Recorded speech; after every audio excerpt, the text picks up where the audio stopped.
Hello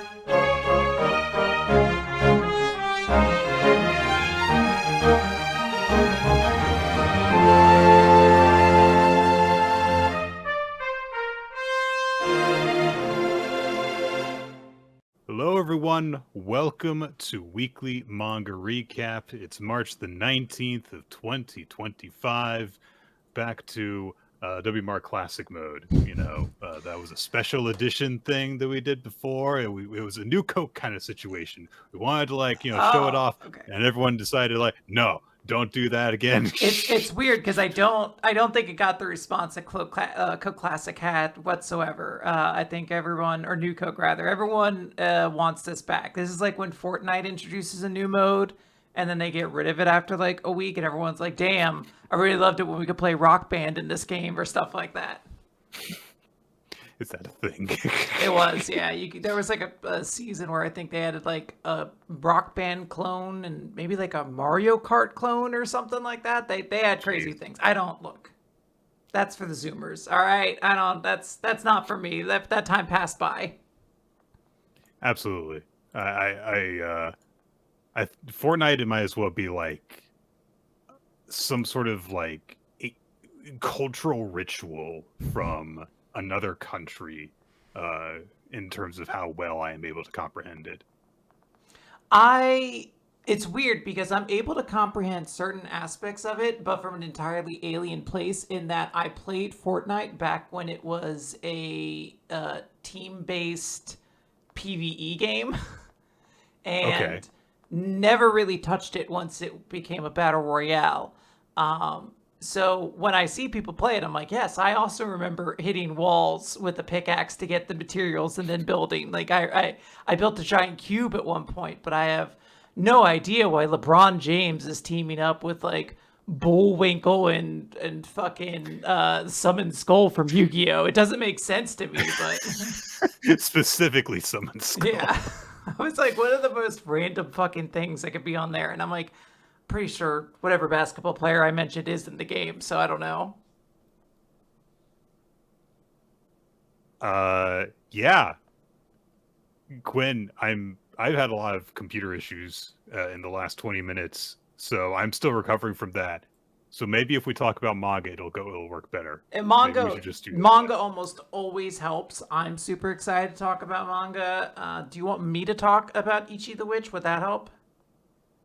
I can do Ichi the Witch. That is Okay. fine. Give All me right. 2 shakes of lamb's tail, or whatever the hell the kids say these days. They're always talking about lamb's tails. It's weird because they didn't grow up with lamb chop. It was definitely off the air by the time they grew up, but they're still always talking about lamb's tails. It's crazy. This is the song that doesn't end, but that show certainly did. Yeah. And by nature, the song also ended. So the song's a lie, because eventually, if nothing else, even if it didn't get canceled, the heat death of the universe would have ended that song. Yeah. But then philosophically, if the heat death of the universe happens and everyone dies and no one's around to hear the song, did it end? Because everything's gone. So then you have to consider, where we're all kind of sitting in the context of the universe. We're all just kind of stardust when you think about it. Anyways, Ichi the Witch. Yeah, Ichi the Witch. It's the 26th hunt with Lord Bakugami. Yes. As we get a flashback to explain how Lord Bakugami came to be Lord Bakugami. As, of course, we know that it is, it's a magic. And most of those are kind of like troublesome by nature. But we get a flashback to 10 years before in the poor country of Kagami, where the young princess of the nation, she's like a little girl at this point, is off in an alley by herself, crying. She hears a voice with little sparkles around the word bubble, so you know that it's magical. Ask her what's wrong. And she just says, my mother was sick and she died. And this little tapir, however you say that animal, this little Baku, says, why are you crying all by yourself? And she says, because when I go home, then I'm reminded of my mother. So she's very sad. Aww. And the Baku says, "Give me a hug." And it's this very, very cute and out of context image of this tiny girl cuddling this even smaller little snouted animal. But when she hugs it, things sparkle around her and there's a poof effect.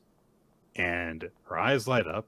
She goes to some poor looking, raggedy looking man and shoves Bakugami in his face and says, give a hug. It makes your sadness go bye-bye. And he does so, and there's a poof, and he feels better.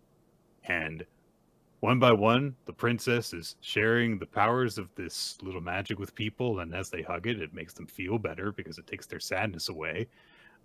And we get the king is getting some bad news, which is that he can't tax people. Brutal. Bad news. You know? Bad news. And it's really bad news because unhappiness means that they might revolt, which would be really bad. That'd be pretty bad. It'd be really bad if people were so upset that they overthrew the despotic leader. That would be bad if that happened. It would be bad if that happened. Yeah, in Minecraft. Minecraft.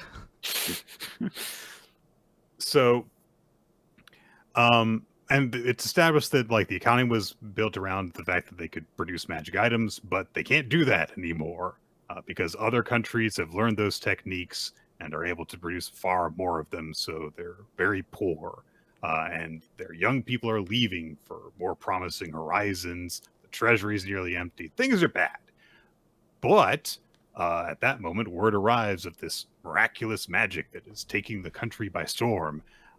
And there's all these people that are now all of a sudden really happy, and they're following after the princess who's got Lord Bakugami with her, and she runs to her father and presents him with the magic. And we get narration that explains it became the same miraculous tapir that could devour sadness, and rumor would spread across the land. People who were dealing with all sorts of sadness would come to the land of Kagami and hug it and stop feeling bad, which means their problems were fixed because they didn't feel bad about them anymore. You know, this is the same philosophy I use every time I take an edible. I'm like, once I take this, all the bad things go away and there'll never be a problem again. And I wake up like, all right, this world still sucks. This blows. But, you know, helps make that evening better. Oh, have you ever watched Clue while on an edible, Nick? It's wild. You have so much of a great time watching it that way. You know for a fact that I have not, Quinn, because you've been around the only time that I did take an edible. So. Oh, you're going to reveal that on the podcast? I thought you were just going to reveal that you can't do spicy food. That's not even really a secret. Look at me. Yeah, but look at me. I ate that chow mein just fine. You did, yes. We had Nepalese food one night while I was visiting Quinn, and she got basically the spiciest that they could have for the chow mein that they offered, and I was like, I'll try a little bit of it, and it was like, ah!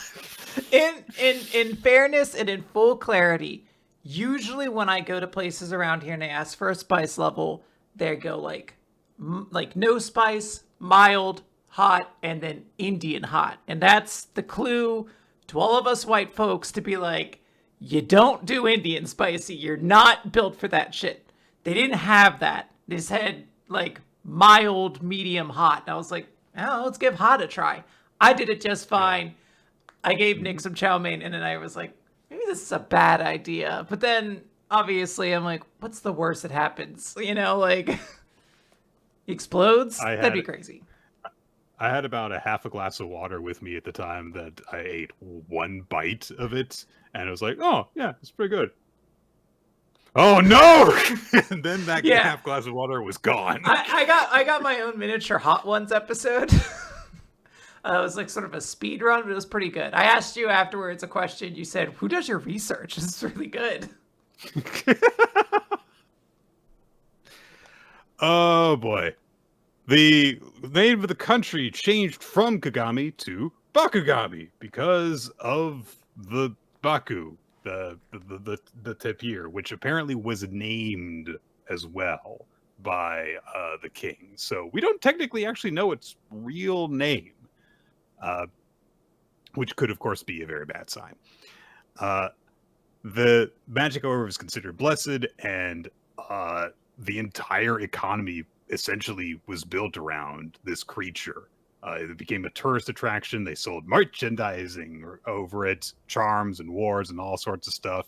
And the country became wealthy again. And Bakugami is, after 3 years, after the point we see in the flashback, the #1 tourist destination in the world. It's now, of course, 10 years after that point. And there's a little travel brochure that we get apparently all this information from that Kamugi is reading it from. She points out, like, okay, so the Witches Association did inspect Lord Bakugami, but that was like once, right? And their tour guide says, like, oh yes, I mean, like they request to investigate it again, but we said no because Lord Bakugami is our treasure. Eat shit, basically. You know, we like having that big guy just sitting on his pillow. Don't stress him out. Don't piss him off. Because, come on, guys, this is great. You just get to go in and hug him, and everything is better. Not feeling bad about your problem is as good as it going away. So, Descris is, of course, a bit skeptical of this. She points out that it keeps on getting bigger. As we saw before, the thing seemed to be large enough for a humanoid being seemingly to just be living inside of it perfectly fine. But the tour guide says, like, hey, it stopped growing about a year ago, but it stays with us, and it takes away our pain, it takes away our sadness. It's awesome. It loves humanity, so don't harm it. Don't acquire it. Don't do anything. Definitely don't acquire it. Don't try to. Whatever you do. To anybody in this entire universe who could be listening to this right now, definitely don't try to acquire it. So Descris and Kamugi have a little session together, and they're like, oh, maybe I feel like that we would be in a lot of trouble if we tried to do anything. The princess shows up, Princess Rishia, and she's like, oh yeah, it's the first princess of Bakugami. She, of course, is the one who discovered the magic, or was first approached by the magic, which isn't suspicious at all, guys. And she says that she's there to offer a prayer to Lord Bakugami before she goes to a meeting on the ceremony. And the ceremony is the 10-year anniversary of Lord Bakugami's arrival. So they are holding an Advent ceremony to commemorate it. And she is often like the one who comes in with like prayers from the people as their representative. The tour guide is like, oh, it makes sense that you would be the representative because you're the first person to discover it. I'm sure that Lord Bakugami will be pleased with your prayers. And she kind of just looks down to the side a bit and she goes, yes, surely. And Descris thinks that that's a little bit weird, which kind of makes sense. She's clearly not engaging with this guy's line of talk. But we've just gotten this whole word, of course, that don't mess with Lord Bakugami, don't harm it, don't try to acquire it, which, of course, is why Ichi and, oh gosh, I'm going to forget his name. Something B with a B. Gokuraku. Gokuraku. Never mind. There was no B anywhere in it. Because he's the brutalizer. That's it. Sure. Thank you for that lifeline. Yeah. Gokuraku bounds in with Ichi. They smash through the roof, and immediately Ichi just uses Inazuri, just his default standard attack spell, right into the side of Bakugami, which lurches, but fortunately does not wake up. This causes a shockwave that blasts into all 4 of the people there. They land in front of it, and Ichi just kind of has to go, well, the lightning blast didn't wake it up. Anyway, this is a big old black and white pig. What are we dealing with here? And that's it. They're there, and they're there to mess with Bakugami. and everyone's upset now. I mean, this is a great, cool end to the chapter. This is some real, like, One Piece Luffy kind of shit where, like, everyone has to learn the backstory about this place and why it holds, like, certain customs so precious and, like, treasured, essentially. And then you end the chapter with the protagonist coming in and fucking all of it up. And we know that the protagonist is probably right to do so. We know that there's some shit up with this tape here, but it's just a very satisfying. I don't know. It just makes for an amusing manga when you have that kind of duality. It just works really well. So, really enjoyed this chapter. Yeah, I did too. But Blue Box, Nick. This is Okay. Yeah. Is it? That's right, right? Blue Box? It is Blue Box next. It's chapter 188 of Blue Box. Last time, Chinatsu and Taiki start to hold hands. Oh, goodness. Oh my gosh. What if in this chapter they, I don't know, like bat eyelashes at each other or something like that? What if one of them suggests that they go to the corner store and get ice cream together? My God. Imagine how much shit Taiki would lose. Like, he'd go fucking insane if Chinatsu like put like a heart emoji at the end of one of her texts and sent it or something like his mind, like it was just, you would see it melt out of his head. Yeah, I think that we almost see that in this chapter. 2-page color spread. Hey, it's just everyone just like having a good time during winter as they're like walking together and getting some ramen and stuff. Yay. Well, except for fucking Kyo, who's the only motherfucker who decided not to wear blue. It's clearly a blue themed day, and he was like, white shirt, purple accent, black and white scarf. Eat shit. It's because I'm different. It's because he doesn't actually go to the school, Nick. This is a clue. A Kyo clue. A Kyo. Yeah, they didn't pick up my Nick Jr. pitch for the replacement for Blue's Clues called Cleo's Clues. That doesn't really make any sense at all whatsoever. I don't really understand how they're like, wait, to be a play on anything. To even get the context for this, we all have to understand this Japanese romance comic book of yours. I'm like, yes, but it's gonna be a big deal. It's called Blue Box. Now the box isn't blue, but you'll understand how awesome Kyo is after about 80 chapters. Yeah. Chinatsu transitions the handhold into sticking Taiki in front of the space heater. She's like, warm up.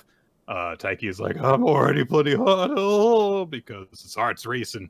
But Chinatsu's like, you gotta get warmed up before we go home. And Taiki says like, okay, well, my mom's gonna come and pick us up when she's done with shopping.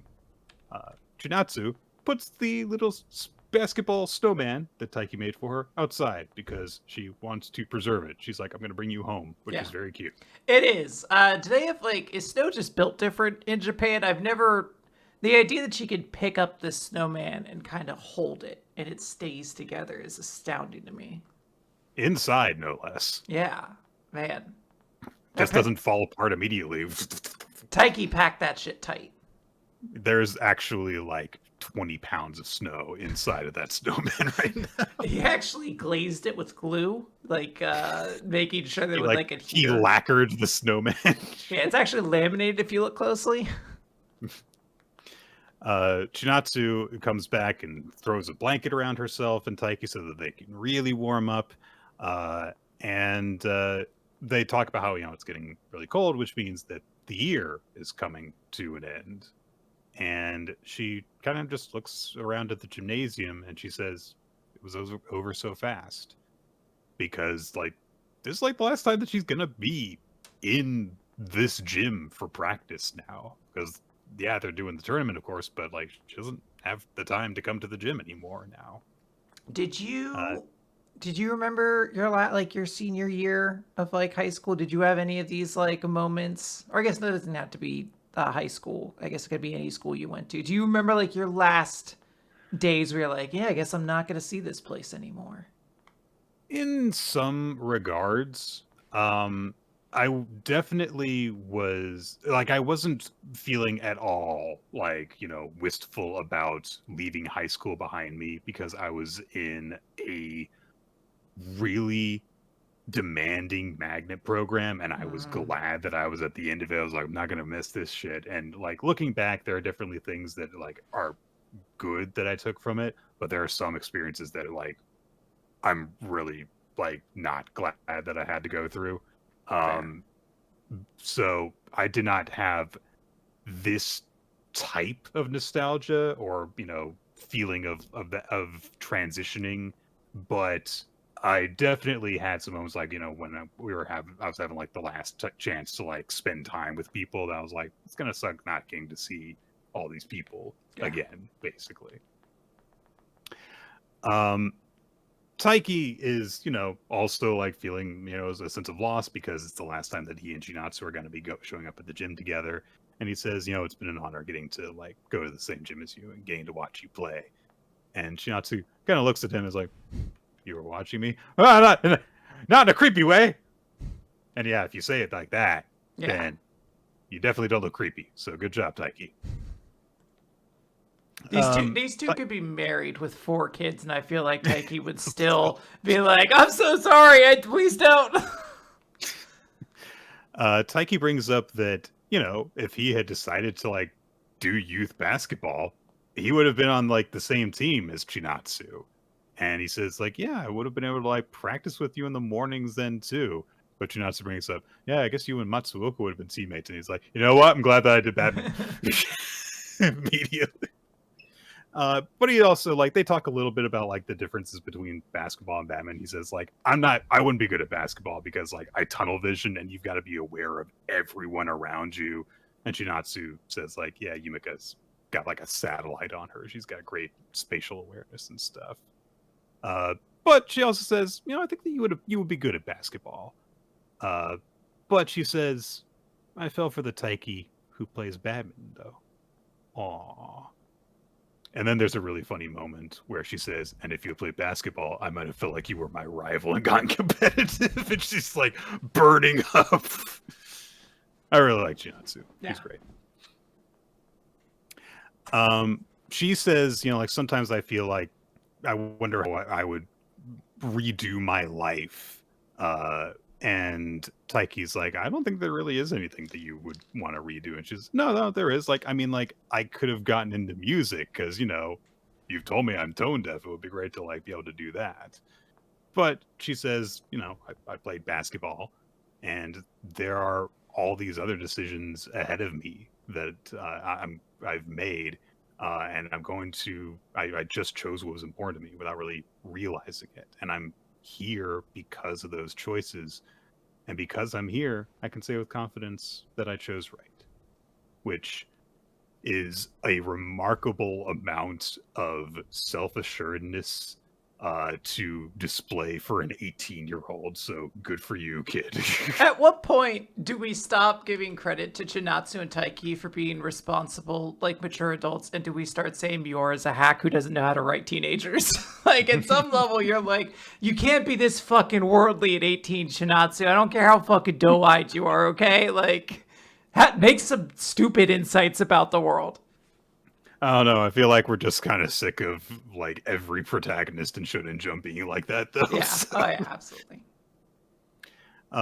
Chinatsu has a series of flashbacks to, her time like doing basketball. From, first joining up, getting to play on the same team as Yumika, then of course Yumika like parting ways with her, and then eventually the shot that she missed, and then finally beating Yumika.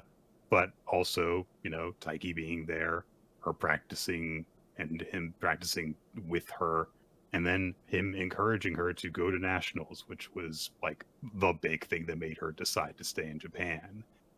And going back to that point that she's confident that she's chosen right, she privately thinks to herself, that includes the decision to not pursue basketball professionally, which is the same thing that like everyone basically except Yumika has like decided on. It's like, yeah, I mean, I'm not gonna like keep doing this basketball thing. I want to do other stuff in my life. Yeah. She does seem a little bit sad about that, but Taiki, who can't read her mind, says, I'm also happy with this. And he's like, because of all the decisions I made, if one thing had gone differently, then I wouldn't be dating you. Yeah. And he says, no matter what choices you make from now on, I'll keep on continuing to support you because I want to be there for the person I like. I'll always be ready to tell you, score. And she says, really? Always? Even in 70 years? Well, yeah, if I'm alive. Well, be alive then. I think it is a very cute way that she's like, even in 70 years, like, if I'm still alive, she's like, be alive. It's very cute. Mm-hmm. And he kind of like starts to joke a little bit, like, "Oh, I mean, heart disease runs in my family." I don't know. Is this a joke? This felt like an honest thing of him almost kind of preparing her for just be like, just to give you a heads up. I might not be around for 70 years. Just to give you a heads up. The Inamata guys ain't lasting too long, if you know what I mean. But before he finishes that thought, however humorous it was not supposed to be, reaches out to him and grabs his scarf, lifts it over his lower face, and kisses him on the lips over the scarf. And then she leans into his shoulder and says, give me a little more time and I'll do it right. And he's like, I'm right. And while he's still on the back foot, like the shield is broken and like there's a warning buzzer going off. Beep, beep, beep, beep, beep, beep. He's got to take shelter in order for it to recharge. She looks him right in the eye and she says, I love you. And that's it. He's gone. He stands up. He runs away screaming. And yeah, they get a notice saying that Taiki's mom's there to pick them up, and it's like, nope, can't go, nope. That fucking snowman's still out there too, man. What a world. All right, let's talk about the series we're all here to talk about. Oh, all right. Boruto to Blue Vortex. I say this in excitement because this series is bad. Yeah, it is. But we haven't read this chapter yet. Maybe this chapter is great. You haven't read it yet? I mean, I have. I just, okay. in the Kayfabe of the weekly manga recap universe, we read the chapters as we discuss them, essentially. So, gotcha. I don't know what's in this chapter. Well, over here in... So... Oh, I missed your entire joke, unfortunately. Oh, sorry. I was just saying, over here on the dirt sheets, I have read this chapter before. Oh, okay. I was going to call you a mark. Dave Meltzer says that it's awful. -5 stars. Yeah. So. Okay, fair enough. Chapter 20 of Boruto 2 Blue Vortex, Because of Love. Featuring Konohamaru, who has been gobbled up by Matsuri like an idiot, and is getting crushed by her root A thing necklace. is happening. Yeah, a thing is happening. He's going to die. And Matsuri says, you whine too much. Will snapping your neck shut you up? Not knowing this series. And so she's like, are you just going to keep on chatting until I devour you? Are you actually going to eat him? This is important information to know. So Konohamaru recalls Shikamaru's advice, so you got to make friends with them because they're wild beasts, but they're also innocent cublings. So Konohamaru is like, didn't you say that getting to talk to me made this the best day of your life? Because if you devour me, I'll die, and then we won't be able to talk anymore. And Matsuri says, it was fun, but it was also terrifying. It felt like my sanity was slipping away. You're dangerous to me. You make me crazy. And that's what has become clear to me. It's not good dialogue. She says, my defensive instinct tells me to eliminate the danger. Conversely, there's the part of me that desires you. As they mix together, I feel compelled to devour you. It's great how people just, like, talk this way, isn't it, Quinn? Where they're just, like, they just, like, take a microscope and they just, like, analyze their emotions as they're happening. And they just say what they are. It would be different. So, like, here's the thing. I've been through this before, unfortunately, when the fucking the nobody showed up in Kingdom Hearts, I was like, these motherfuckers are the stupidest little assholes in this universe. I hate every single one of them. All they do is bitch about not having emotions, and they very clearly have emotions. And then like eventually it's like, actually there's a line in one of the games, you don't pay attention, you can blink and miss it, where they just think they don't have emotions, and that's why they're angry. And here we get a very similar thing where it's like, oh, well, they only talk like this because they're supposed to be like newborns that don't really understand the context of the world. But Kishimoto is good at writing, so they just sound like his other characters. Like, I don't know. This is all just dumb in my mind, but whatever. Contrasts are necessary. Yeah. So Matsuri tries to kill Konohamaru. Her roots, I don't know, squeeze him, pierce him, whatever. Meanwhile, everyone's in this panel. I was like, is he dead or does he just have a headache? Arg! Yeah, he just kind of goes like, "Arg!" If there are roots that are in every like inch of your head and they're pressing inward, why aren't you dead immediately? Yeah, this is such like a confusingly like storyboarded thing. Like somebody, I don't know if it was Kishimoto or Ikemoto or what, but somebody was like, it's gonna be so cool if Moegi is like, or whatever her name is here, is sitting on the ground and then like her fucking collar frills up and then surrounds Konohamaru's head and is kind of crushing it. And that's just the scene these two characters will share for a fourth of a year. Just fucking 3 months of this shit. Just that's what they're gonna look like. It looks like dog shit. I don't know who thought this would look good, but it doesn't. Yeah. Meanwhile, the fight against Ryu is not going so great because the super special sword that can disperse iron sand doesn't work. Oh no, not doesn't work. It got it's teleported. gone. It's teleported away. It got tossed into a claw grime, and it's not there anymore. So there. Meanwhile, they're getting buffeted around by iron sand and stuff like that, and that just happens for a while. And both Mitsuki and Araya get caught by it, which means that now Ryu can just like control their bodies by having the iron sand like manipulate their movements. Araya calls out to Yodo and Sarada and is just like, look, guys, just save yourselves, but his throat is pinched shut so he can't talk to them anymore. And Ryu says, I'm not going to let any of you guys escape. But he does hesitate because, like, I mean, I don't know if I should kill all of you, though. I'm not sure if that makes sense to me. So, okay. Tell me where Otsutsuki Boruto, or hell, his accomplice are. Tell me where either of them are, or their weaknesses, or whatever intel you have. Give it to me, and I'll let you guys go. And Mitsuki is like, he is definitely lying, but he gets silenced too. And Ryu says, don't accuse me of that. You guys lied to me first. He's right. He is right. I mean, granted, he is the like evil clone built out of their best friend's corpse. So like, you know, they had a reason to. But I mean, Ryu is correct on technicality. They did strike first. The best kind of correct. Yeah. Yodo tells Sarada, like, just tell him where Boruto is, because you know, right? And Sarada's like, how the hell can you believe him? It's obviously a trap. And Yodo's like, we don't have any other choice. Are you okay with just staying silent and dying?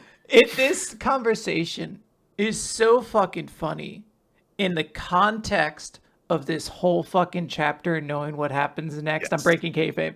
But it's just like, why do they have this part of the conversation knowing where the rest of the chapter goes? What is it? Is it supposed to be directly like contradictory to everything that concludes this chapter? Like, so Sarada's like, I'm not going to sell out a friend to save myself, which is consistent with what we know about Sarada. She is, top ninja recruit and stuff like that. And that's a very basic tenet of Naruto ninja. But she also says, like, it's not even like I have any intel that I can share about. And then she flashes back to her conversation with Sumire, where she pointed out, maybe we took Boruto's side outwardly, yet we know almost no crucial intel about him, but isn't it because of that we've been able to live freely like this? And Sarada has a revelation? What? Like, I don't know how she didn't process this before.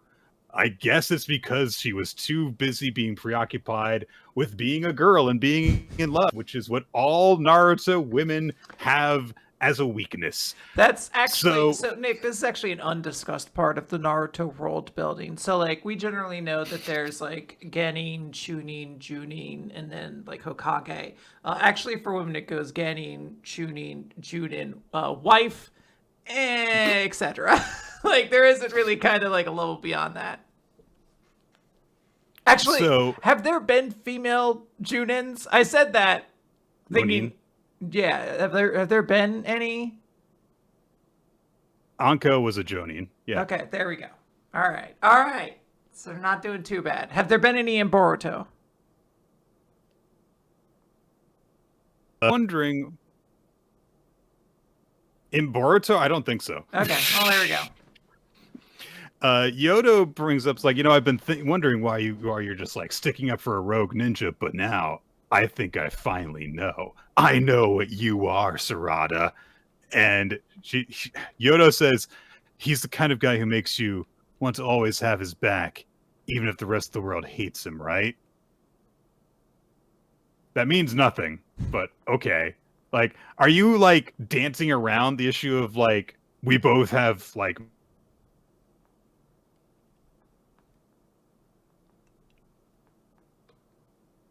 Oh, looks like we lost Nick for a second. What you're saying and oh, God, I don't even know what the problem is right now. I don't have anything open. There's got to be something like my computer is trying to update or something like that. So she says she.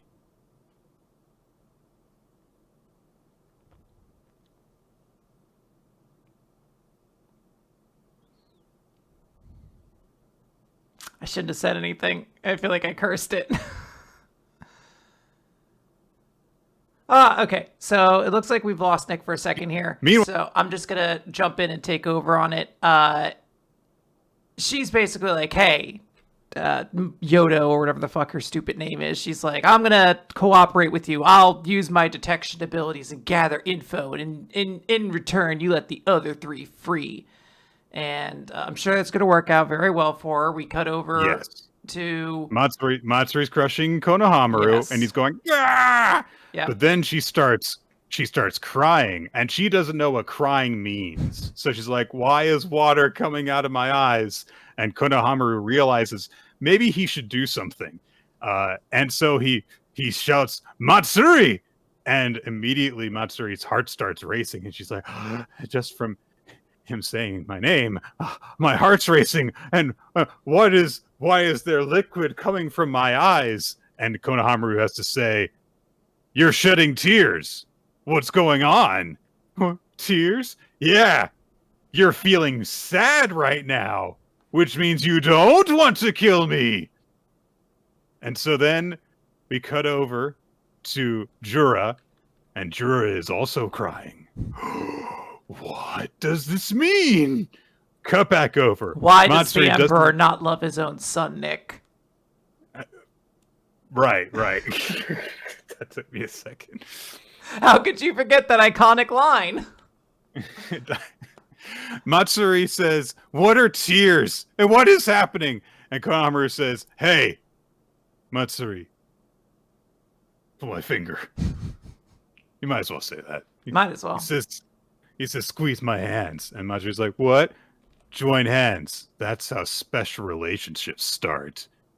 And Matsuri's like, ah. And so she lifts her hands up and she takes Konohamaru's hands, which are not within all the vine. So he's just kind of been very calmly doing this the whole time, I guess. I don't know.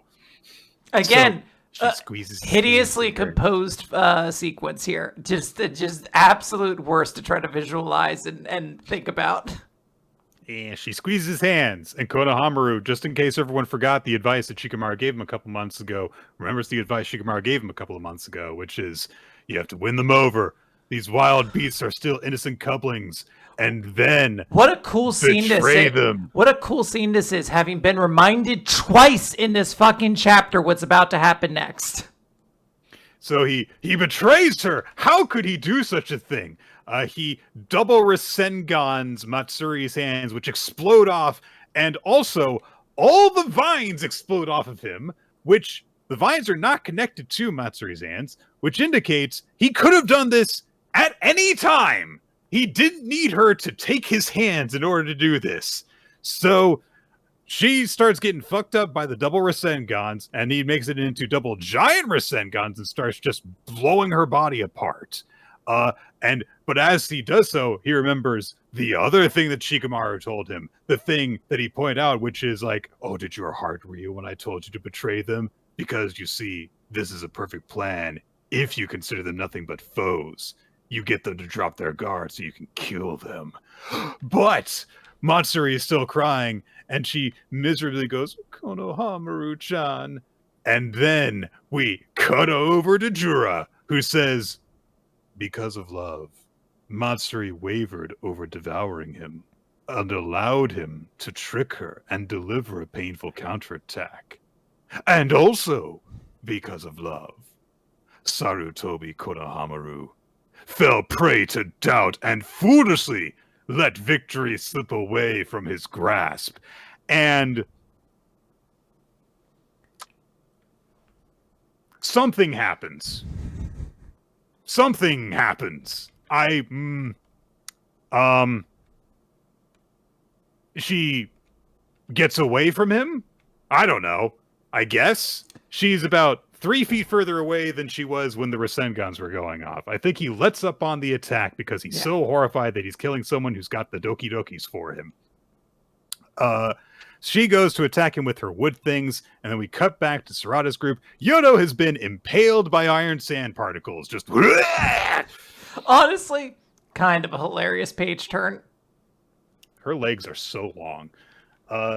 She falls to the ground, and Ryu just goes, yeah, nah, I don't need your sensory abilities. Also, I'm get annoyed really easily, so don't talk down to me. Sarada rushes over to Yodo's side, and Yodo just goes very nonchalantly, why can't things go well for once? Goff! And Sarada goes, no way, because I don't know, she's fatally wounded? I don't know. Sarada says, I know that I'm done for.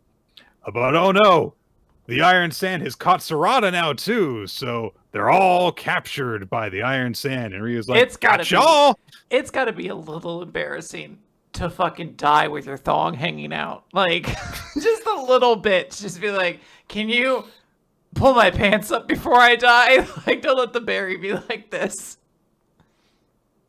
Yodo looks up at Sarada and says, I'm not sure why it's happening now, but I can hear it real well. You don't know yourself at all, do you? Your feelings, why you want to be strong. I can tell right now. It's clear to me that you misunderstand. You're probably deluding yourself subconsciously. Sarada says, what are you talking about?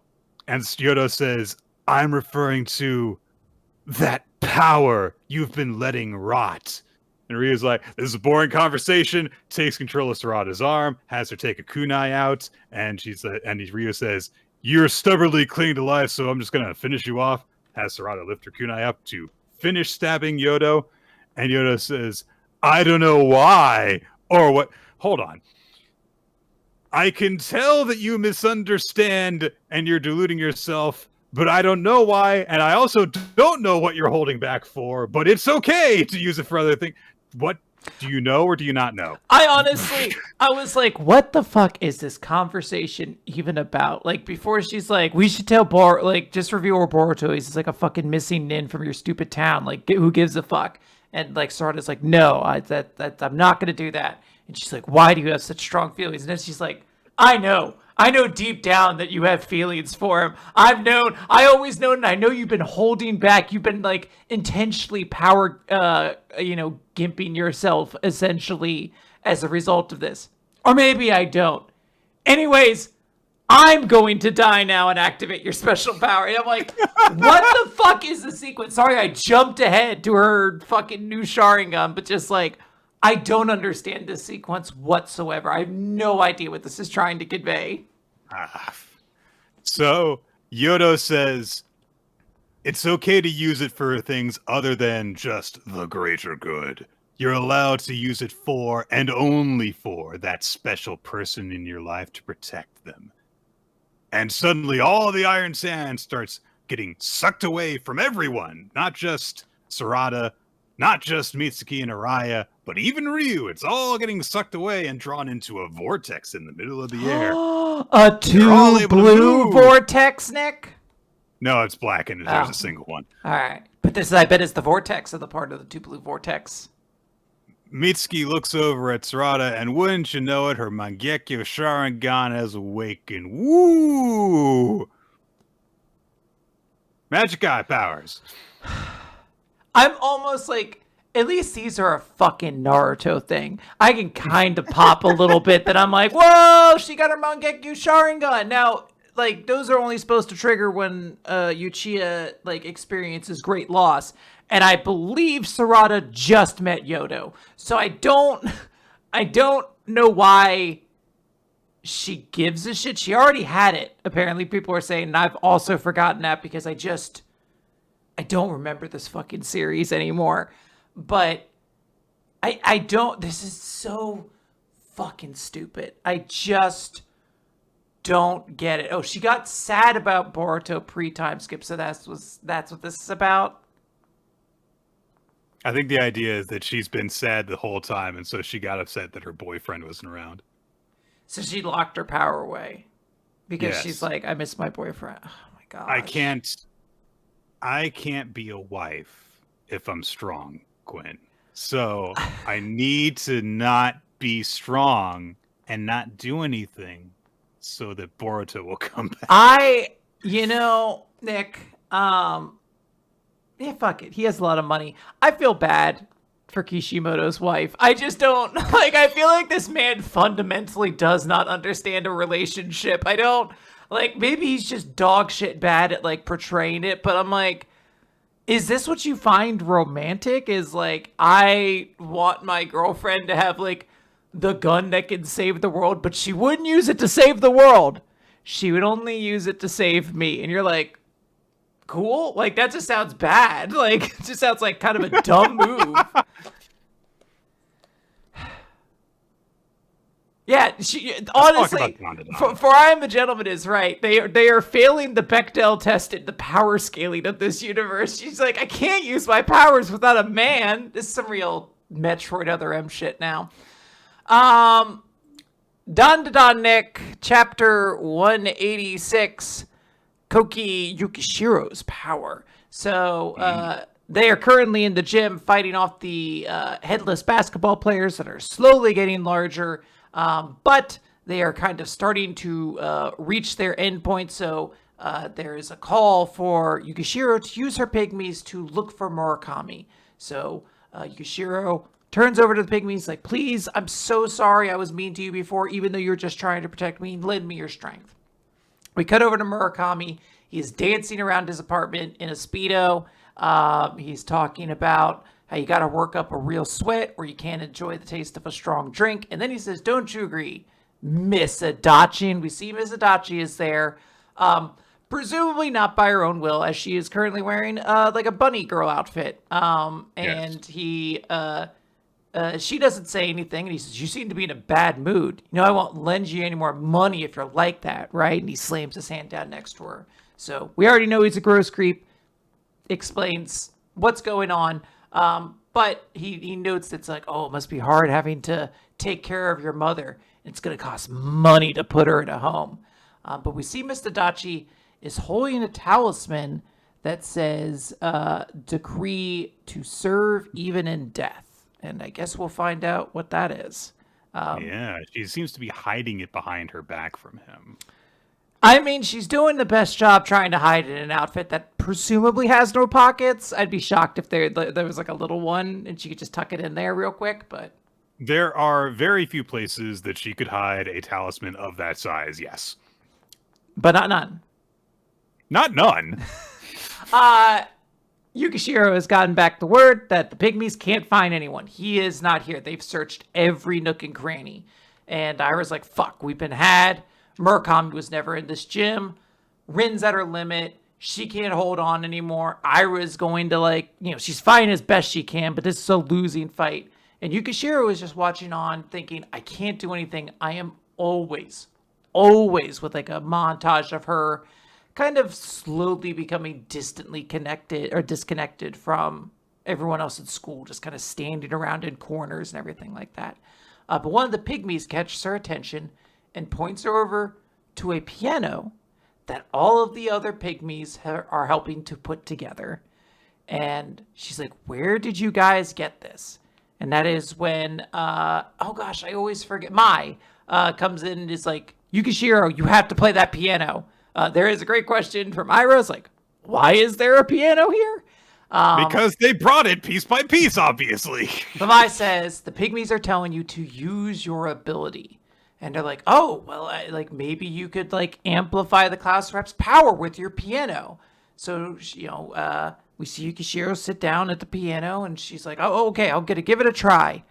And we get into a little flashback of Yukishiro as a kid. And she's playing, like a keyboard. So small. She is incredibly tiny. And her parents are praising her because she's able to play anything from just hearing the notes. She is an actual genius. And we see little Yukishiro, and she's playing the piano, and lights are coming out of it. She is literally able to see the sound that is coming off of the piano. That is how in tune with the music she is. She has perfect pitch. But we see that as she gets older, she is told more and more that she needs to be able to follow the sheet music. She needs to be able to replicate the composer's intent. If she can't read music, it's not actually worth it. She needs to properly and precisely play the music. And precisely playing the music suffocates her. We see her actively drowning, and she thinks to herself, I can't see the sound anymore. And then the present, she plays a single note, and it strikes a very discordant chord. And Ira's like, why does that sound so messed up? And Yukishiro's like, I can't play like this piano. And she's like, this piano has pure intonation. Basically, it's a different type of piano than the one usually made. It operates at a different hertz. So just sounds different. I didn't know if you were correcting me on any of this musical stuff, because I know nothing about this. No, it's okay. I don't have any more knowledge like her. I like that we get the reminder that Ira is fighting with the massive back wound too. I forgot how much she got fucked up a couple gyms. Every time you see her, you're like, Jesus, she's still going with that crazy. Yeah. It's okay. It's just her back. I'm sure she's not feeling anything from jumping around kicking people. Yeah. So she's like, well, you have perfect pitch, can't you? Just go figure out the notes one step at a time. But Yukishiro's like, that's impossible. I can't just improvise this. And Ira's like, yes, you can. And she's, getting ready to join into the fight. She turns and shouts, you're a prodigy, aren't you? I used to only think about defeating you. When that's all I thought about, I could forget about the sadness of my mom being gone. You were at the top because your performances seemed more fun than anyone else's. They were pure freedom. And I always imagined how fun it would be to be able to play like you do. And after you quit piano, I quit piano. So get it back.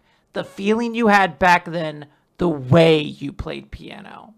And we see another little montage of all these scenes of her being sort of disconnected as her fingers start to run over the key. Remember is repeated over and over again.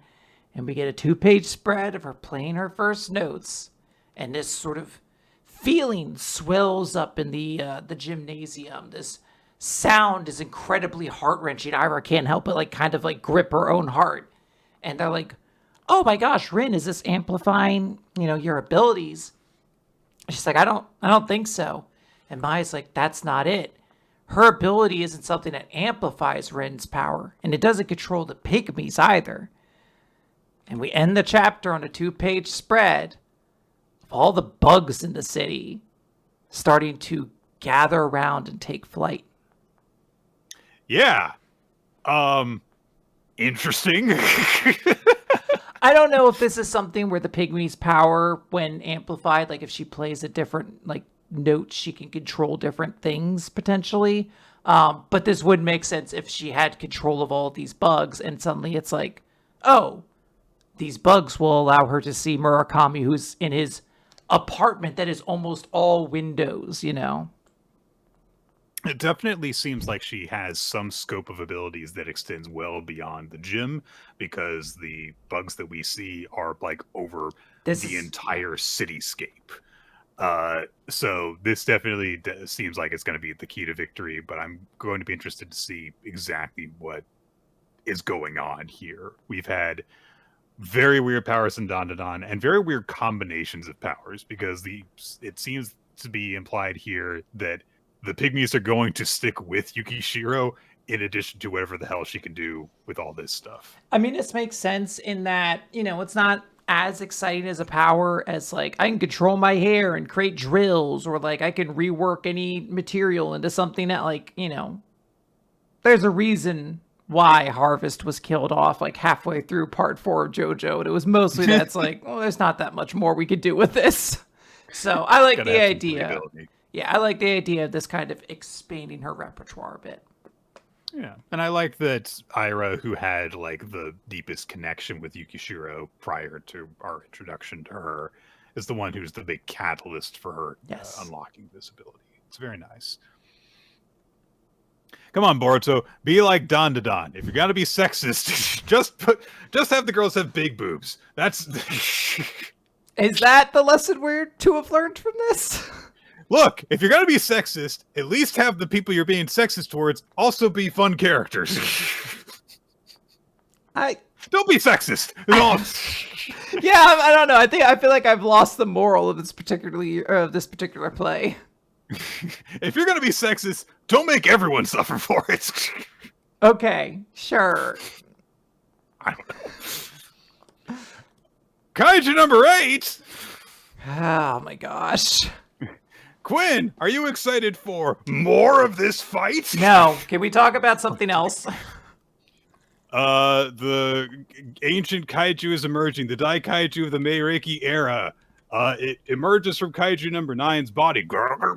There it is. And it howls and goes, and it's making weird noises with lots of mouths and eyes and stuff. It launches an attack, blows away a building, makes Kafka have to dodge out of the way. And he's like, okay, but once I take you down, it's over. You tease. Don't do that. Punches at it. His attack gets blocked. He just starts trading blows with the Daikaiju of the Meireki era, but it just keeps on going. It just keeps on going, and then it launches an attack which seems to chop Kafka's head off, or at least like bisect it, because he doesn't dodge it, and there's a big old stream of blood, and then his head has to regenerate. Seems like that should have been a much bigger deal. The Daikaiju then lets out a massive bellow that is deafening. It's causing in like the buildings to shake and stuff. And oh no, new kaiju signals. Does this mean? Oh no, all of the kaiju corpses are reanimating. And yes, sure enough, we were seeing kaijus 11 through 15 with their like shattered bodies and all just getting up from where they have fallen.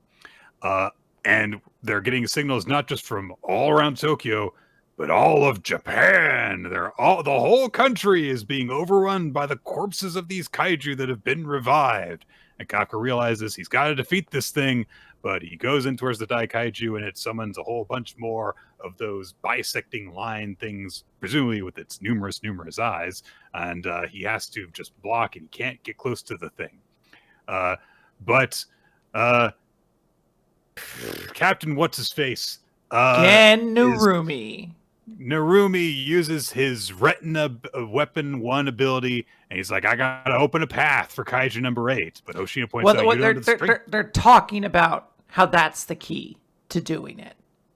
They got to use the retina weapon in order to do it. But Hoshino points out, but you don't have the strength left to do that. But Narumi says, I'm not gonna do it. And there's a big old explosion that bursts across the Daikaiju's body. And Narumi says, I assume you've already studied its movement patterns through my vision in advance. And coming in to finally, it's Kikoru. And she says, that's a foolish question, and her eyes shimmer, and she's got the kaiju eyes now. And so the fight's continuing for another conclusion, another dramatic climax. Yay. If this were like a series I was like just normally Quinn following, I would just stop reading this until the series was over. And then I'd read like the last like 5 chapters or whatever. I'm so just done with this fucking arc. I know some people are super excited. I'm not here to yuck their yums. I'm not like, I don't have an issue with Kikoru getting like a cool character moment or whatever. I'm just beyond tired of this fucking fight at this point. Another swerve. What if we put another swerve in the main event? There can never be too many swerves in a main event, Quinn. Yeah, whatever. Spy Family, Nick. Spy Family 113. Damien is batting the air around him, and his friends are like, "What are you doing? We got to go to science." But as Damien is walking the halls, he spots Anya, who is now flanked with her two new guy friends, the prince and the normal guy, who won't stop patting Anya on the shoulder. That's like his thing that he just keeps on doing. He keeps on patting her shoulder. There is a buzz effect that goes off when Damien spots this, and he bats the buzz sound effect away, the buzz of his heart, and he starts declaring aloud, "I am not jealous. I am not jealous." Becky, however, gets in his ear. She comes up and is like, "Look at how much fun Anya's having. She's having such a great time going bowling, taking trips to foreign lands. Like, she's got 2 guys after her. Fangboy's really friendly and fun, and Anya feels really at ease whenever they're together. And the prince is a noble gentleman. Whenever Anya thinks about them, she can feel her heart pounding. Oh, what do these new feelings mean?" And she has this fantasy scenario that comes up of Anya being like, "Guess what? A prince just proposed to me. But what about Fangboy? I want to be a princess. I'm going to be a bridge between our nations to help bring about world peace." And Becky being like, "But what about Damien? I mean, Scion Boy." And Anya says, "Who's that? Don't know him." And Becky bids her farewell as she leaves on a yacht. Yeah. I like Becky's style. And she's like, "Yeah, it's going to happen one day. It's only a matter of time."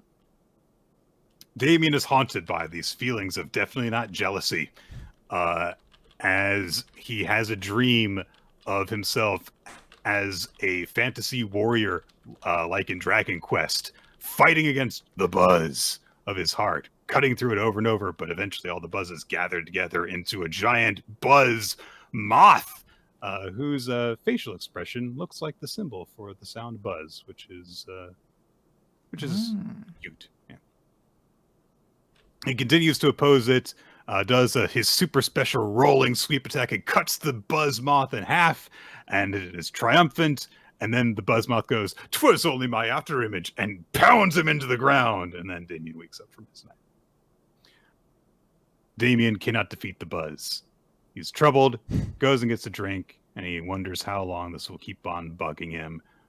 But his friends also wake up too in the dorm. And they're like, "Hey, if you got problems, then just, talk to us." And they're like, is it school that is troubling you? And Damien thinks to himself, I can't tell them what's bothering me. If I would rather die than admit seeing that Ugo is bugging me. But then he gets a brilliant idea, Quinn. this friend of mine is having a problem. There's 6. My friend from Canada. You never met them before. So Damien tells them the whole situation that his friend is going through and says like, "Oh, I wish I could just help him." And so they say, "Well, maybe we could do some sort of research in the library or something like that, because the mysterious buzz. Like they're 6-year-olds, they don't know what these mean." The teacher catches them and is like, "Go to bed." So they all rush to bed. Damien's friends go, "Wait a minute, Lord Damien has friends other than us," which is a great consequence of him claiming that this is a friend that is going through this. So they start to have the buzz now because they're really nervous that this means that Lord Damien is leaving them behind. But because they're so loyal to him, they do some research in the library to try and find out what's going on. One of them says to the others, like, "What's the point in doing this, though? Because, like, if we're just helping out a stranger who is ahead of us in the boss man's heart, so why are we putting ourselves through this for someone else?" And so it's a quandary that they've run into. One of them realizes, maybe we should ask an adult about this, someone who knows what feelings are. So they go to I think the gardener, the outdoorsy teacher that we've seen them with before, and he's like, you're in the midst of adolescence already. I guess it sounds like you're talking about jealousy and envy. I felt that a lot when I was a kid." And he says, "The quickest solution is to separate yourself from the source of your jealousy." And they say, "We can't do that though, because they're too close to Lord Damien. They can't just leave him behind." And Mr. Green says, "Yeah, it's never that easy. So what about conveying to him how you feel and making sure you're right about how he feels? Sometimes those feelings turn out to be based on nothing." And they're like, "Well, that'll take courage, though." All right. So he says, "Look, I understand this is a pickle because there's all these methods that you hear about in terms of dealing with jealousy. But at the end of the day, humans are social animals. You can't just shake those feelings off. People say, oh, don't pay him any mind. Don't pay mind to what others are doing. But if we all did that, we wouldn't have the problem to begin with. It's a rare person who's capable of such a powerful paradigm shift in their own thinking. They're 6. They don't know what that means."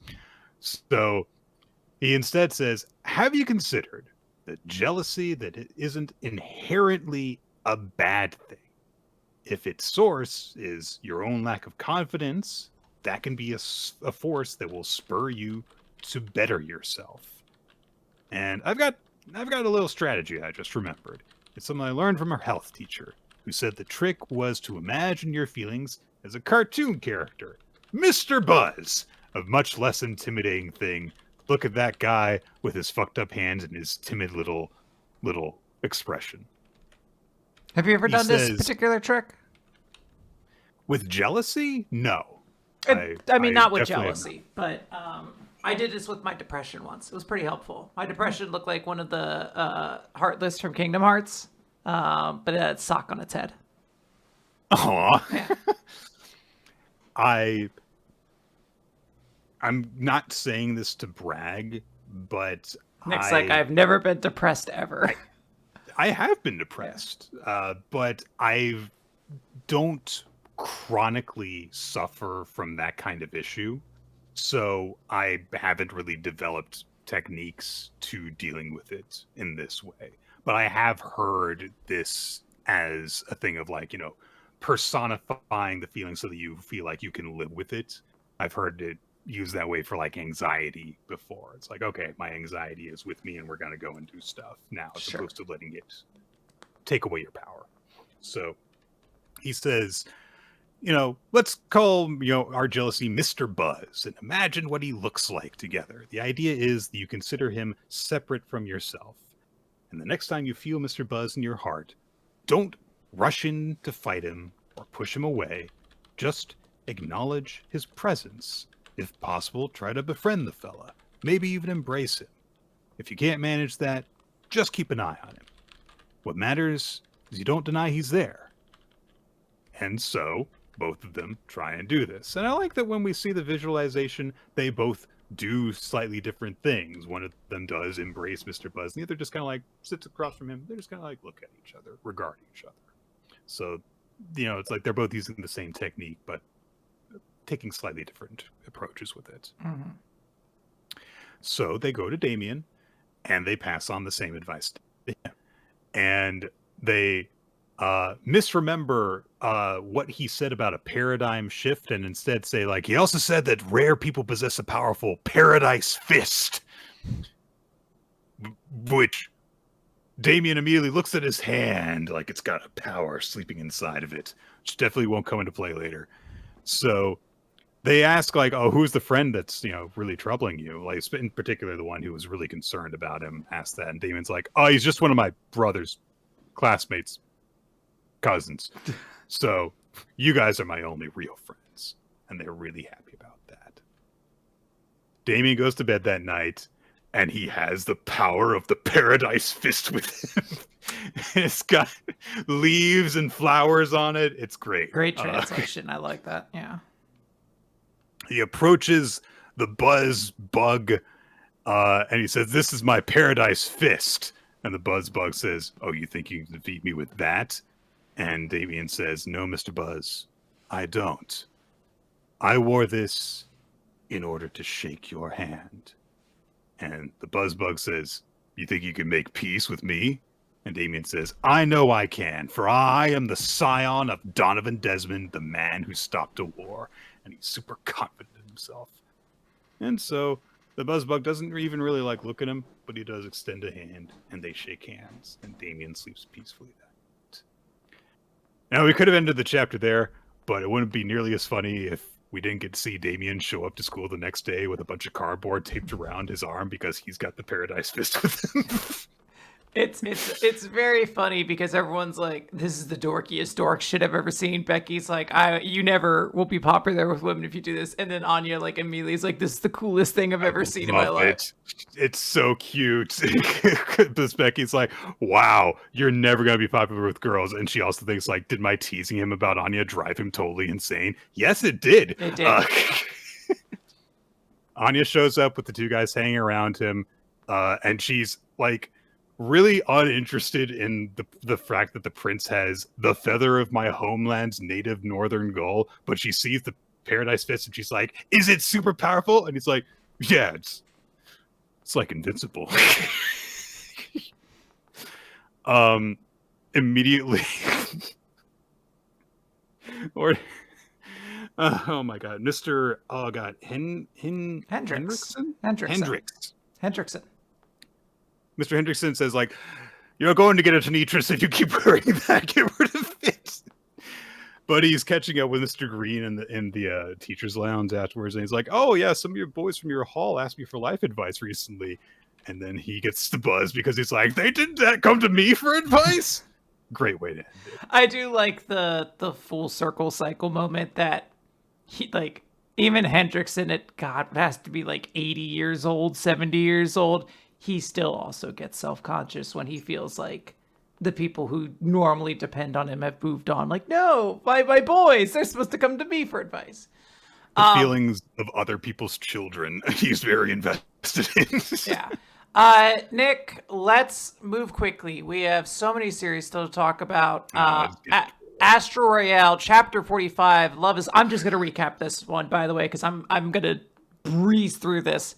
We start with a little bit of a flashback where Peacock Brother is like, hey, Hibaru, do you want to take over as the next boss? And Hibaru's like, sure do, which canonically he doesn't at that point in time, but whatever. And he's like, well, it's not like brute strength rules the world anymore. Do you think someone who could think through the tough stuff would be a better fit than us? We call ourselves Yakuza, but these days... we don't even raise hell anymore. Who cares? It's a big announcement. They're about to start the match. The winner's going to get the Daybreak Award. Everyone who bets on them's going to get a whole bunch of money. Boom, and they fight. And, there's actually, a cool, 2-page sequence of actual, action happening because it looks good.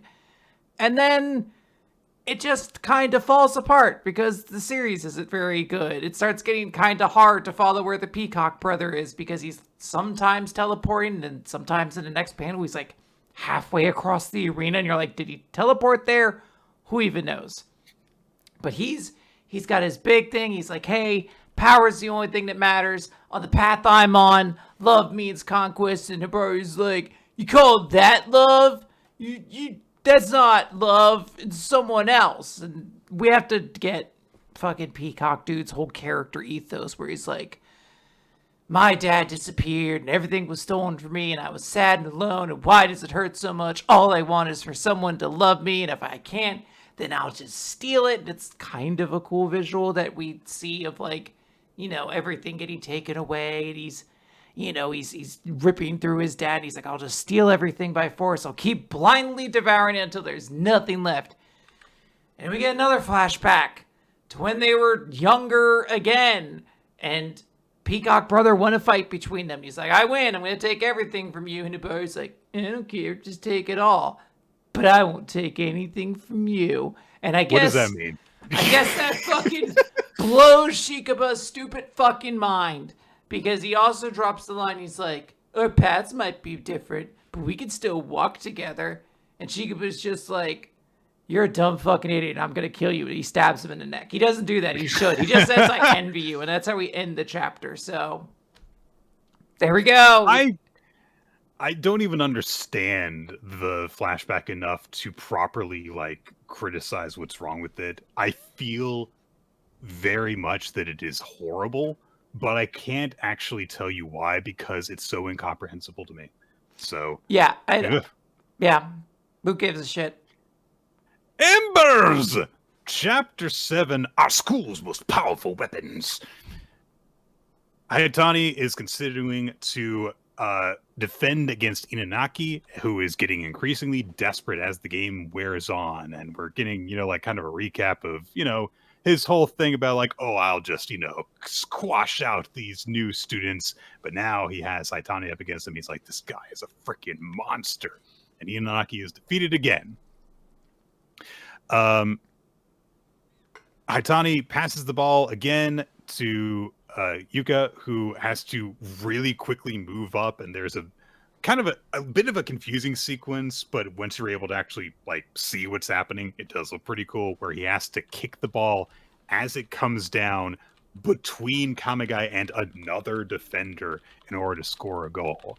And Yukizuki's like, man, the defense didn't even have time to set up because of that. But Takami is like, why are you kicking the ball like that? Only 1 in 10 of your passes come anywhere near me. And Hayatani is just like, shut up. I'm bad at passing. Be glad that I'm getting them even on this half of the field. Fuck you.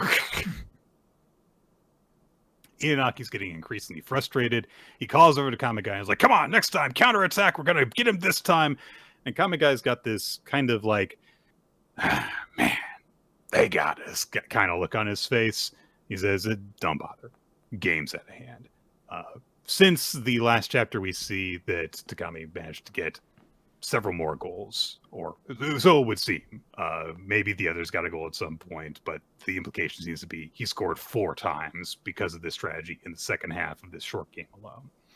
So Hayatani's like, I won at soccer. I won for the first time ever. And he's kind of just like overwhelmed by the experience for a brief moment. And it's nice to see that.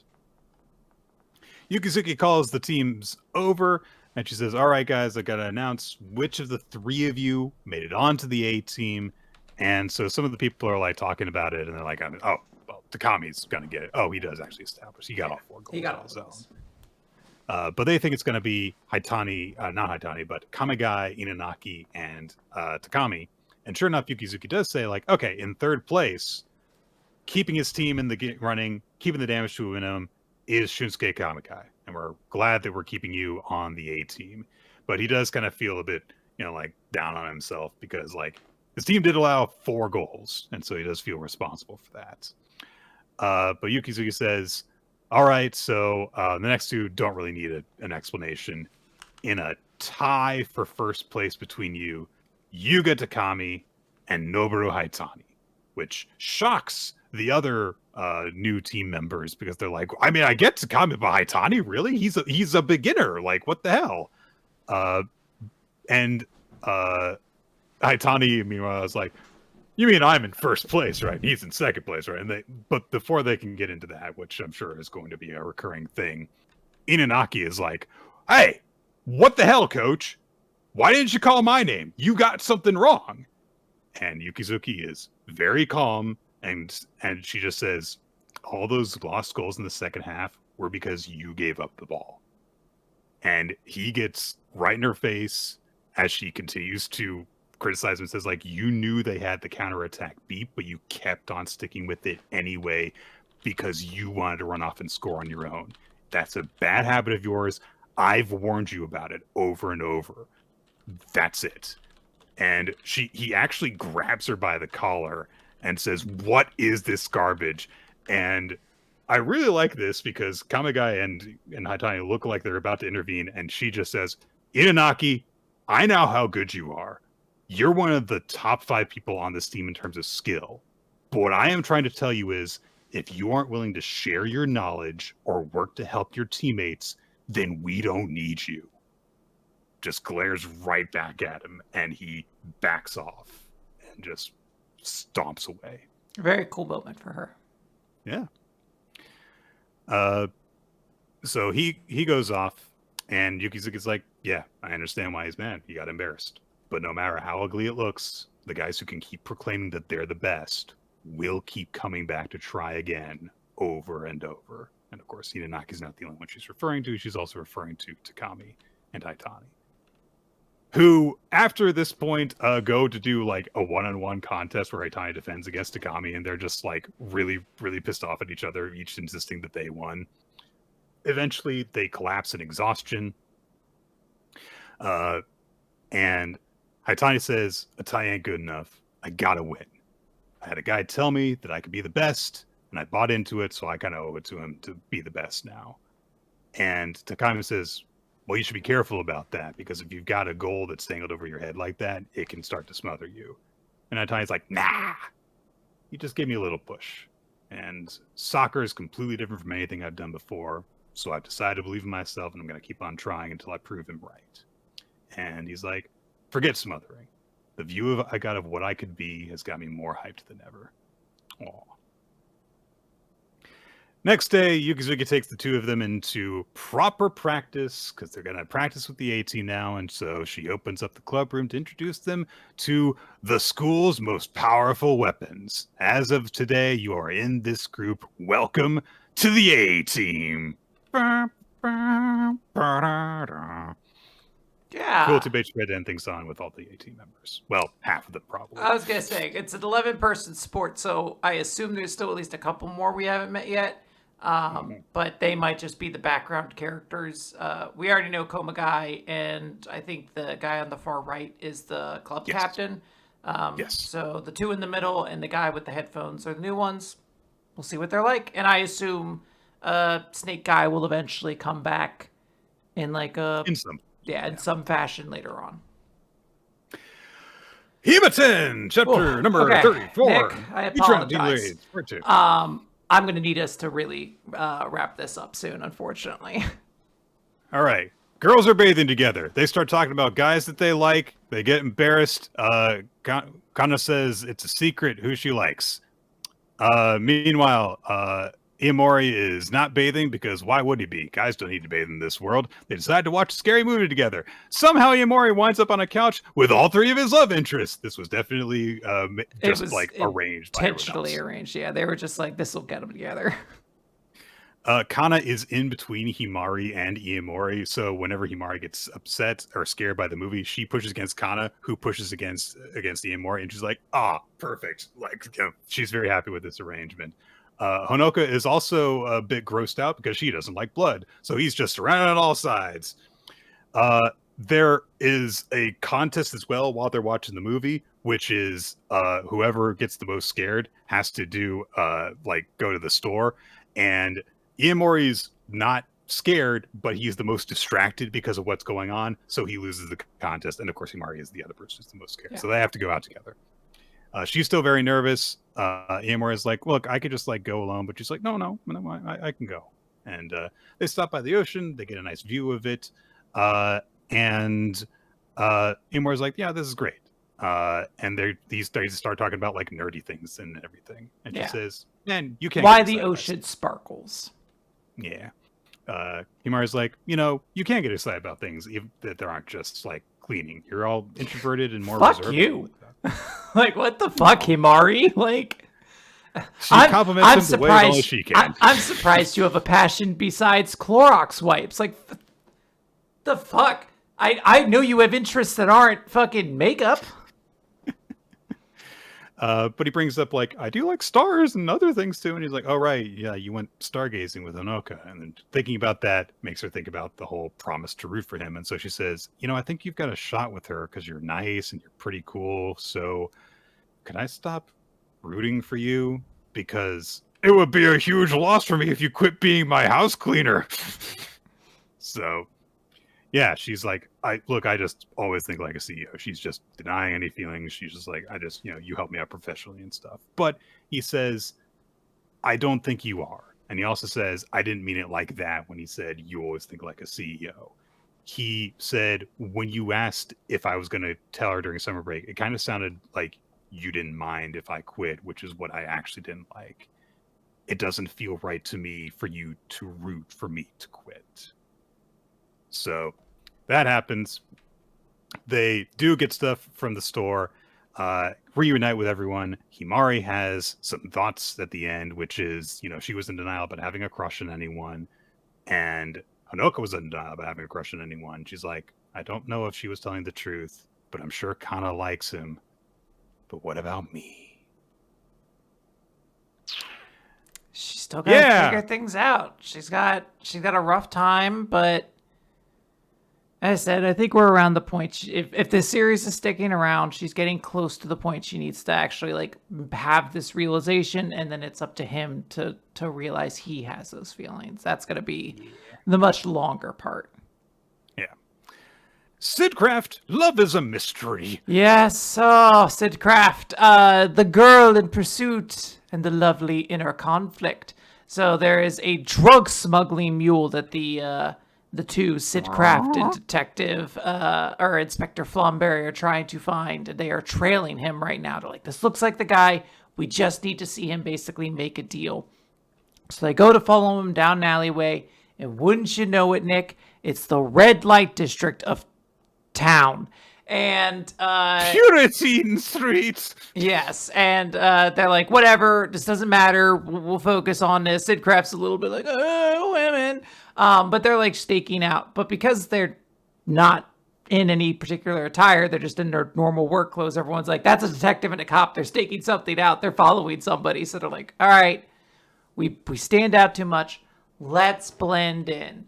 So the only one we actually see get like new outfits really is Souffle, of course, who gets a litany of different very, very cutesy outfits. And Zid asks her at one point, he's like, hey, why do you seem like somewhat happy? And she's like, there's no reason why wearing a cutesy frilly dress like this would make me happy. And he's like, I mean, if you like this, you should just wear them more often. She's like, no, you have it all wrong. Besides, I can't do that.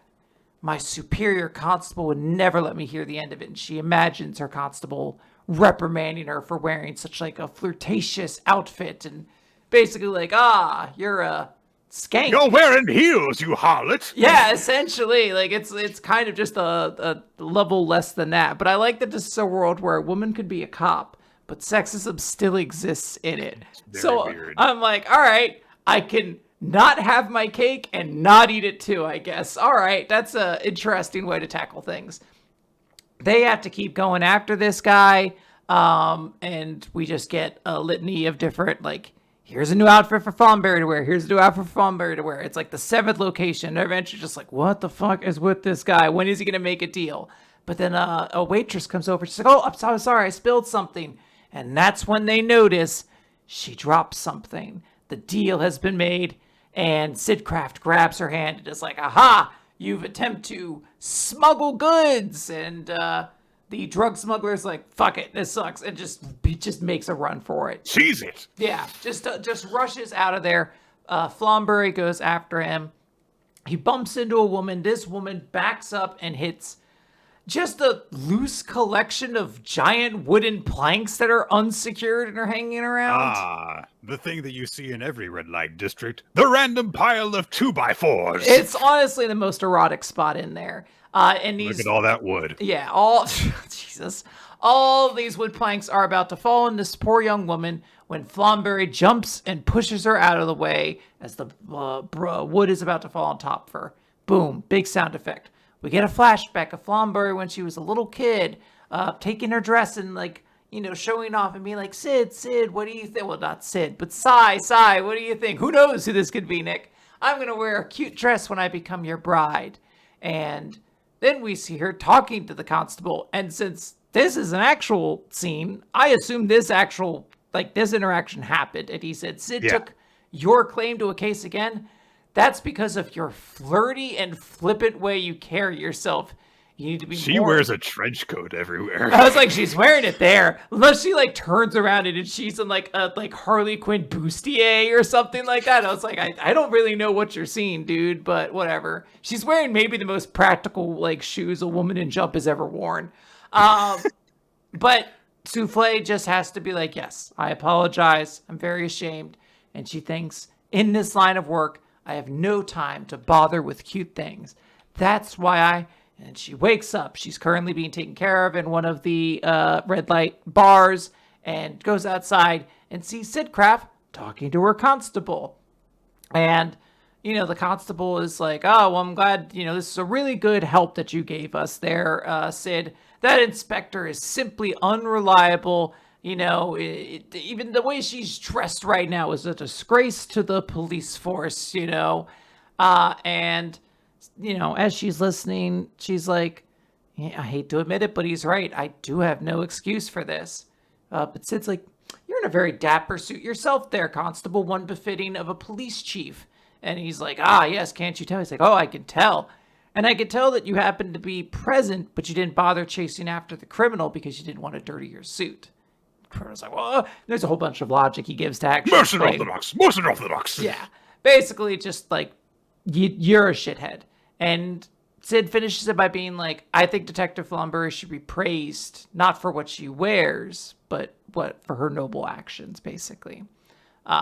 And the two of them are like walking home together. And as they're walking home, Souffle asks, like, do you think it doesn't suit me, someone like me liking cute outfits? Sid's like, suits you fine. It kind of felt like maybe the most casual and cool Sid Craft has ever been in his life. He's like, honestly, this chapter might be the coolest Sid has ever been in this whole series. He's just like, look, I think when you're around me, it's fine if you wear whatever you like. Like, go for it. So next day, Elio's like, oh, we have a case. There's Detective Souffle again. She opens the door, and Souffle is wearing a very, very cute outfit. Her hair is parted differently. She's got a bunch of hair ornaments in it. She's done like one braid. This girl went very hard on looking cute today. And it's basically the end of the chapter. So, yeah. All right. I don't know. Maybe we'll see less suits from Detective Souffle. I don't know. I get the impression that Taishi Susui was like, man, I made Flamberry really cute, and it was a lot of fun doing that yacht story. We're just going to put her in so many outfits from now on, which, whatever. Exactly. So... I kind of feel like her being in the gumshoe outfit gives her a very fun style. I was going to say, I hope she doesn't. So, but at the same time, that would feel mean to her character who just said, like, she's like, I really want to wear cute outfits, and I'm told frequently I can't. And I'm like, damn. But you probably shouldn't because you have a better silhouette in the suit and everything than the other girls have. So. Hopefully this freedom that she has will express itself in her being like, you know what? I also just feel like wearing comfortable, practical clothes today. That's Sid Craft chapter. We'll see what the long-term effects of it are, but I think as a one-off, it's pretty cute. Yeah. Chapter 36 of Ultimate Exorcist Kiyoshi, the Sixth Demon Lord, Hydraco. Hydraco is in love with Lord Astaroth because she is the female demon lord. Wouldn't you know it? She really wants to kill Kiyoshi because not just he is Astaroth's enemy, but because Astaroth is really interested and intrigued by him. So she's like, if I kill you, Lord Roth will pay more attention to me. Kiyoshi does not give a shit about any of this. He cares about the Exorcist, that she has poison with her powers. He's very concerned for their well-being. And she's like, well, they're gonna die within 3 minutes, so just forget about him. So Kyoshi's like, fine then. I'll just take you out within 3 minutes. She starts throwing knives and is like, if all my knives are coated with poison, if one of these just nicks you, it's instant death. He summons a shield. Icarus rebounds the knives back at her, and so it doesn't work at all. She's like, all right, next poison. The poison from my left hand is a paralytic. It could even kill one of Demon World's Zupan with a single dose. It's also just comes out of her hand, just wafts around Kiyoshi, and she's like, yeah, now I'll just take his motionless body and torture him to death. Kiyoshi throws a punch at her, and she's like, what? My poison doesn't work on him? No, it is slowly paralyzing him. And she's like, okay, so it is working. Kiyoshi brags, you use poisons, but none of them will do any good. I'll just put up with all of them, and that's his way of dealing with it. I'll just deal with it. So he promises to exorcise her, and she says, oh, you think exorcising me will cure the poisons? No, no, no. There will be no curing them if you do that without this antidote. We don't even see the antidote in her hand. We just see the after effects of him swiping it from her hand in order to administer to the other exorcists. That's done. So she's like, all right, fine. Full speed. My right hand has a necrotic poison that will rot you away into nothing. Kiyoshi just grabs her wrist so she can't grab him. He's like, but he should be paralyzed. And Kiyoshi's like, yeah, I'm just used to your speed. She starts throwing a hissy fit on the ground because she's so upset about how strong he is and how much she hates him. She's like, I hate that I understand why Lord Roth likes you now. That really is annoying to me. She rips her mask off finally and reveals that, oh no, she's got adorable demon fangs and is cute, which of course immediately makes Kiyoshi hesitate because he's weak to cute girls. So she capitalizes immediately, grabs him and bites into his shoulder, and she's poisoned and everything. She's like, aha, I've got you now. Go and get yourself killed by Lord Roth. If I'm going down, I'm taking you with me. See how useful I am. I'll scatter a deadly poison over the whole city, one even I have no resistance to. The deadliest deadly poison. And she casts her arms in this big dripping poison heart, and Kiyoshi summons his Pandora around it and traps it all around her, and it all just gets her and doesn't go out to the entire city at all. In her last moments, Hajiko thinks about Lord Roth, of course, and then she collapses. She doesn't seem to be dead because she's still looking up at him, and she doesn't get out of existence. And then she's just like, man, I love Lord Roth. But that bite that she gave Kiyoshi does have an effect, and immediately he falls to his knees and his body starts steaming, and he thinks, no, damn it, not here. And he turns into a baby. All right. And turns into a baby. He had a pacifier somewhere near him as well. Yeah. Also, all of his clothes shrank down to fit him, and his piercings too. So that's actually how most baby magic works, though, Nick. Okay. If you recall from the iconic text Mortal Kombat 3, if you use a Babality on someone, some of their costume Babalities with them. Oh, okay then.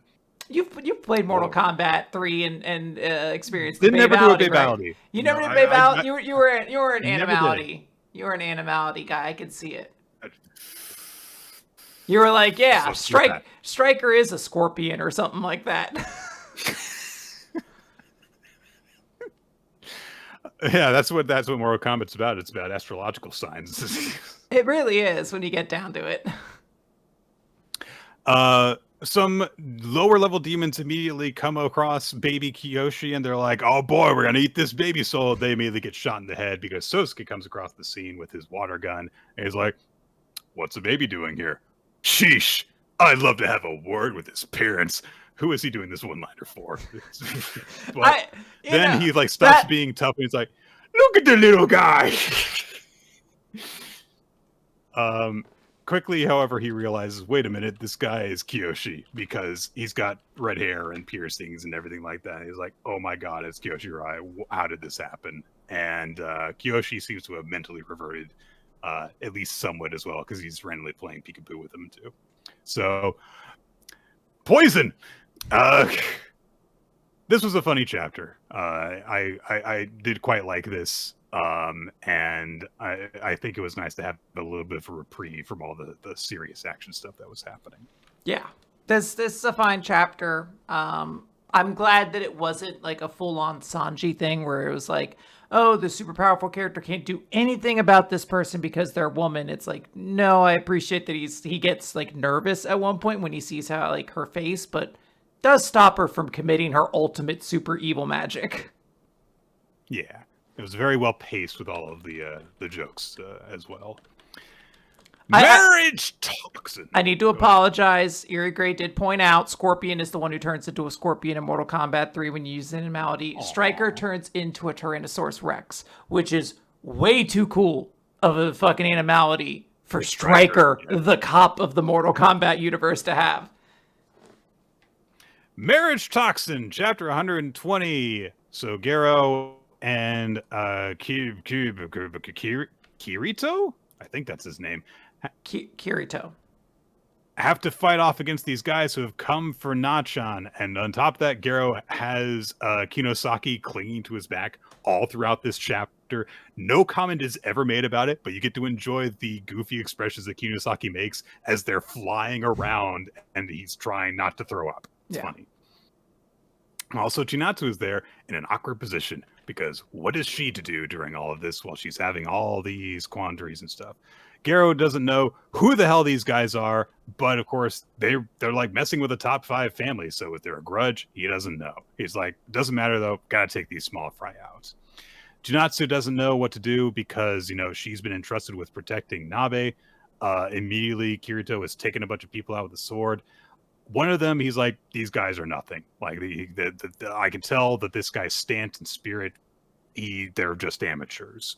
But they deserve no mercy. So he goes to clash swords with this guy, and it phases through his own blade and slashes into his side in the moment that he is shocked. Fortunately, it's not a fatal wound, but he is brought to his knees. The guy in the mask goes, nah, I was supposed to take you down in one hit, but his mask has been cut open during the exchange as well. And he says, I guess I shouldn't be surprised. You're the guy who crushed our spirits after all. Even unaware, you don't let the enemy have it easy. Long time no see. It's me, your old friend Shuto. Immediately, Kirito goes, wait, who? And he's like, I kind of thought you might do this. He's like, we were childhood friends who studied the blade together at the Arma House for many years. And Kirito establishes, remember back when you had somehow a worse haircut? It's really bad. And Kirito says, yeah, so we Iron users devote our entire lives to refining our skills. The fact that you dropped out halfway through means you don't deserve to be remembered. He's just really vicious towards him. Chuto says, fine then, I'll just carve my name into your flesh with this blade that person gave me. Oh no, not that person, Anohito. Chinatsu is still feeling very awkward because Nabe is supposed to be protected by her. She's riding around on Kirito's back while all of this is happening. She's like, why am I even here? But Kirito says, let me retract my earlier words, since it seems like, you're free to stand around and stuff. Could you protect Nabe-chan and me for 10 seconds and stop my bleeding? Because he needs 10 seconds of tempering to take this guy out. So he just goes into his tempering trance right away. Chuto, of course, goes to attack him while he's standing still for 10 seconds unconscious.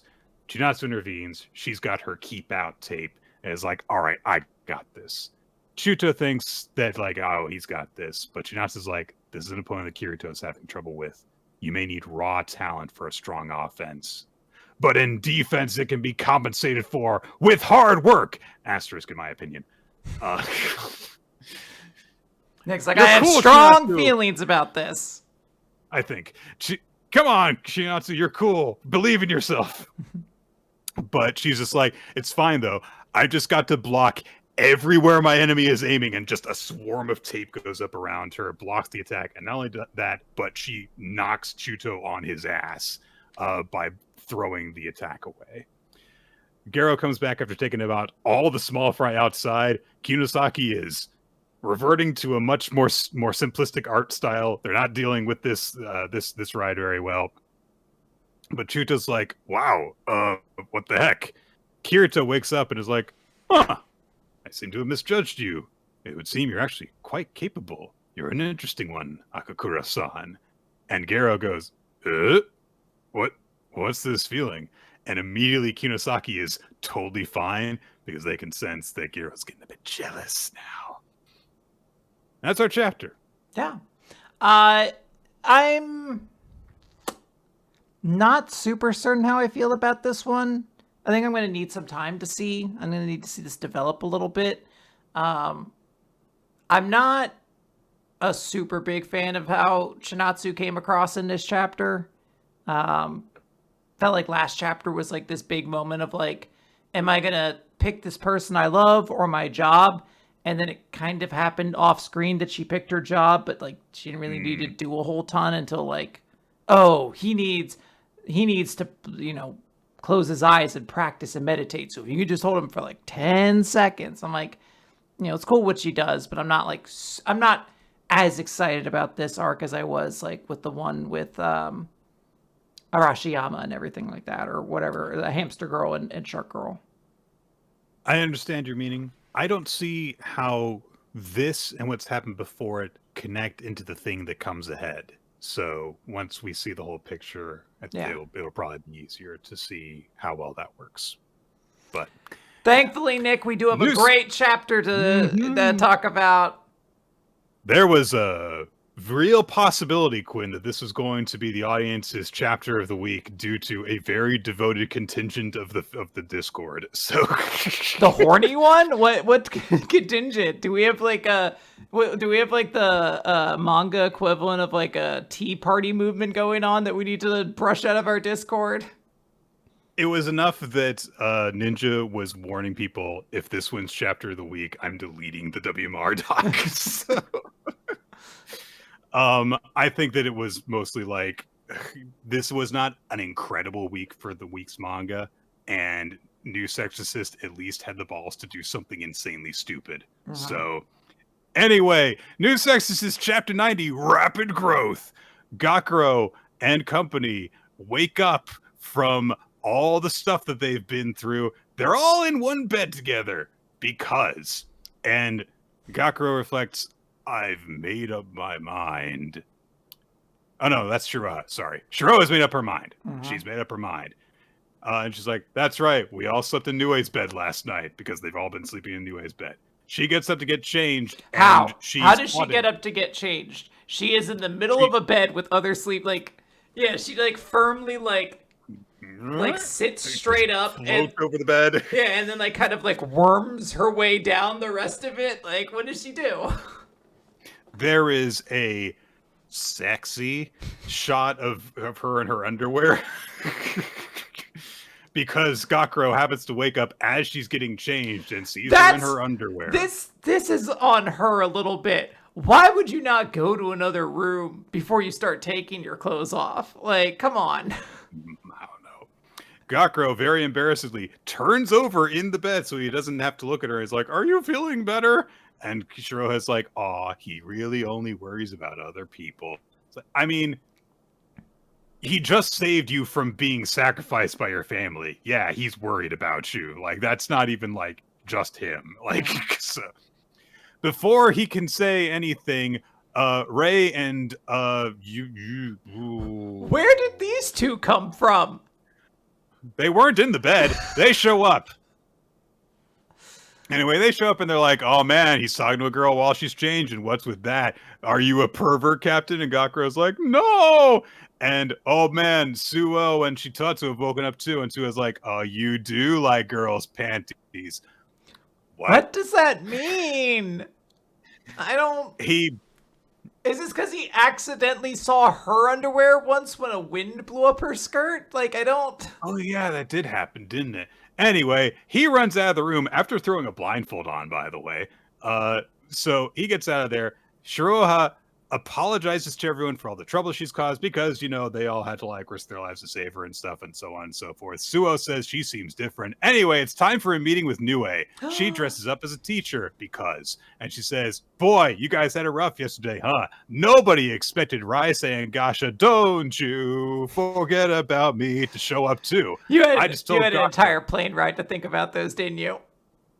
I ran out while I was visiting you, and I was like, not going to run out anymore. Never again. So Nue says, I told Gakuro as well, because she's addressing all the girls who were in a classroom with her. You all don't have classes today. You push yourselves really hard. The Exorcist Bureau is investigating the Fujino family now. That's all we get about that whole situation. That's it. They're being investigated. The end. She says, another battle is ahead, so we're going to get right to the point. Gakuro happens to pass outside the room for some reason, and she says, I've picked up on a rumor that Gakuro is planning to confess his love to one of you at the summer festival 2 days from now. Gasp!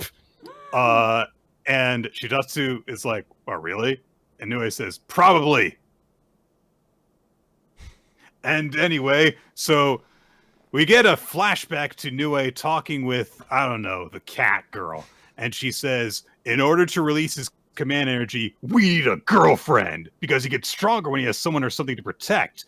He's made good friends with them and gotten stronger, but he's still not strong enough. You know how we get him to grow faster? We need someone closer than a friend. I'm being very serious here. Okay? Yes. So she says, I have set up various situations to accomplish this, including putting him in bed with Suo, putting him in bed with Shiroha, and putting him in bed with Shitatsu, his sister. Anyway, she says, time is of the essence. Raisei's moving. The Fujino State is probably setting up the final phase of the plan. We don't even have 3 days. So I've got to push him into this, even if it means lying. Anyway, so Nue makes up a conversation with Gakuro in which he supposedly says, I've up and fallen in love with a squad member. She's cute and kind. She even smiles at me, of all people. She acts like she's having fun. She's just the cutest thing ever. And Gakuro's like, I never said that. I don't think. So, yeah, Nue's like, unfortunately, that could describe any of you girls. All of you are kind of cute and adorable and all those sorts of things. Even you, the third member of that beach squad. Anyway. You're also an eligible bachelorette in this situation, I guess. So she says, of course, if any of you could never bring yourselves to date Gakuro, I want you to tell me. If you would never date Gakuro, raise your hand. And none of the girls raised their hand, including Shitatsu. His sister. What I like is that you can't even try to act like she doesn't. She's in front center. She's maybe the first person you would see not raising their hand. You're like, girl, what are we doing? I mean, I feel like there's supposed to be something we're supposed to be taking from the expressions that the girls make. The fact that Shiroha is expressionless because she's like, yeah, obviously. Because she's come to that conclusion. Suo looks really nervous, but still doesn't raise her hand. And Shitatsu's like reacting to her. But then it's like, you, Koga, or whatever the fuck your name is. What are we supposed to be doing with you? Why are you in the front row? Why are you the most prominent looking of all of these girls? There is a funny reaction that Nue actually has to this, where she actually wipes her glasses and goes, oh, yikes. Because it's like, oh, man, all these girls would be down. Suo says, yeah, Gakuro's pretty good and stuff, but Tsuchita's supposed to be like, I mean, though, you said he's like a little brother to you. Dating your brother would be weird. I love that the first thing that comes out of someone's like, Suo, would you really date Gakuro? He's like a little brother to you. And not to his actual sister who's sitting right next to her. They do eventually bring it up, but it's like, why are we not Like, I don't know, their priorities must be different. Maybe this is just them trying to take out rivals. Shitatsu says, I know he won't choose me. We're siblings. Why didn't you raise your hand? Like, come on. She's like, look, I would, but if the option was there, I'm just saying. You're like, what is this? What are the implications?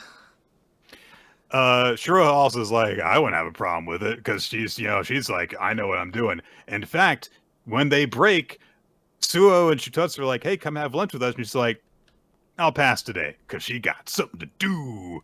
And Gakuro goes outside and runs into Shiroha. And immediately everyone is like, oh, kind of listening on the secret conversation and everything because they're just outside. And Gakuro says, or Shiroha says to him, are you angry with me? And he's like, well, there's nothing to be angry about. Actually, I'm sorry about this morning when you were changing. And Shiroha's like, all right, anyway. She's like, shut up. I don't have time for this dumb shit. She says, I have a mission, and that's why I went back to my family. However, if they come to pick me up again, going back isn't a possibility now, because now I know you'll come save me, even if it means going to the depths of hell. So, because I can't get rid of you, she says, I know you'll keep saving people, so I'll fight at your side, and I'll protect you. I vow not to leave you. I love you, Yajima. And Gakuro makes a different expression. It's like, wait, you can do that? You can make different expressions, Gakuro? Where has your face been this whole time? He actually makes a different expression. Anyway, she's like, you don't need to give me your answer yet. Everyone else is waiting their turn. She walks off, and there's a series of reactions from the people who are watching behind the bushes. I like how Suji just kind of like, yeah, okay. Because she, kind of like saw this coming, but she's like, kind of like, yeah, okay. And Suo was like, what the fuck? What the fuck? I thought that I was just gonna like win by default. Yeah, she's like, I kind of really thought I was gonna breeze right through this. Like, these bitches never even slept in a bed with him. But, oh my god, the romance is heating up, and she recalls what Nue says, like, oh man, I thought that she was just being random, but maybe a girlfriend is the key. And holy shit, Quinn, Gakuro's body starts glowing because a girl told him she likes him. I do admit, I do find it funny, the fact that he's like thinking he's gonna get a girlfriend now is like legit the equivalent of like a Super Saiyan transformation in this universe. Like, everyone's like holding their hands up because the wind's blowing so strong and shit like that. And I'm like, this is the corniest, dorkiest shit in the world. But unfortunately, guys, I've just never found the way to marry this series like weird fusion of like stupid dork harem series with like Bleach ripoff. Like, I just don't know. Like, I don't know. We spent like 2 months doing like a whole like crappy Save Rukia arc, and now we're doing this. I'm like, I just do this if you're going to. Like, this is at least different. This is like if the Save Rukia arc had been really lame, and then Rukia came back and confessed romantic feelings to Ichigo while Riime stood on the sidelines. Like, wait, what the fuck? But also, Ichigo had a romantic chance with the class president, that girl who kind of looked like Chad, and the short girl in Karakura High. Yeah.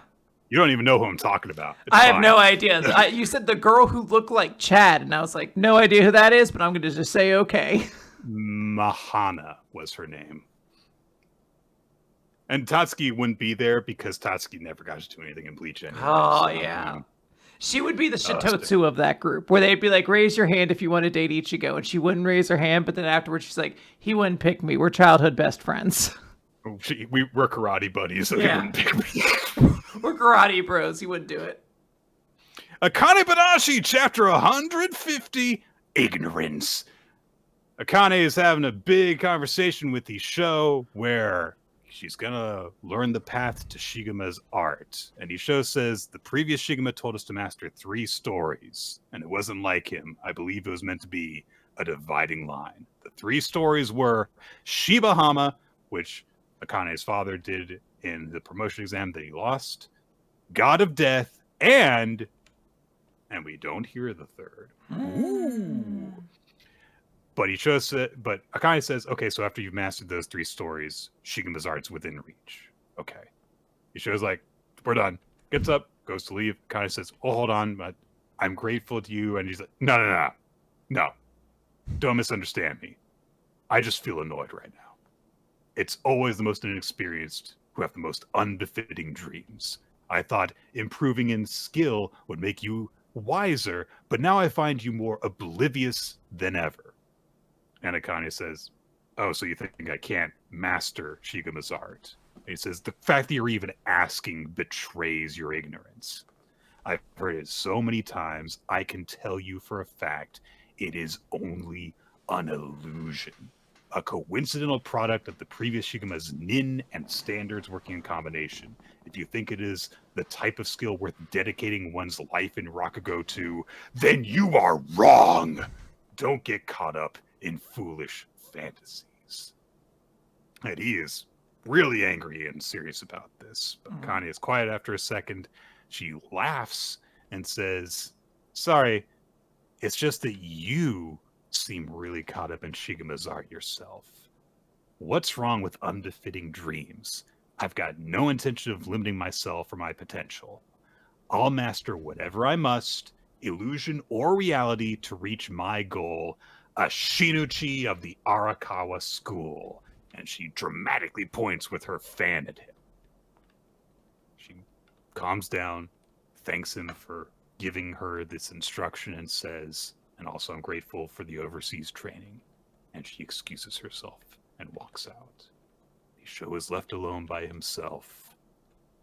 And he grins an evil grin and says, that's more like it.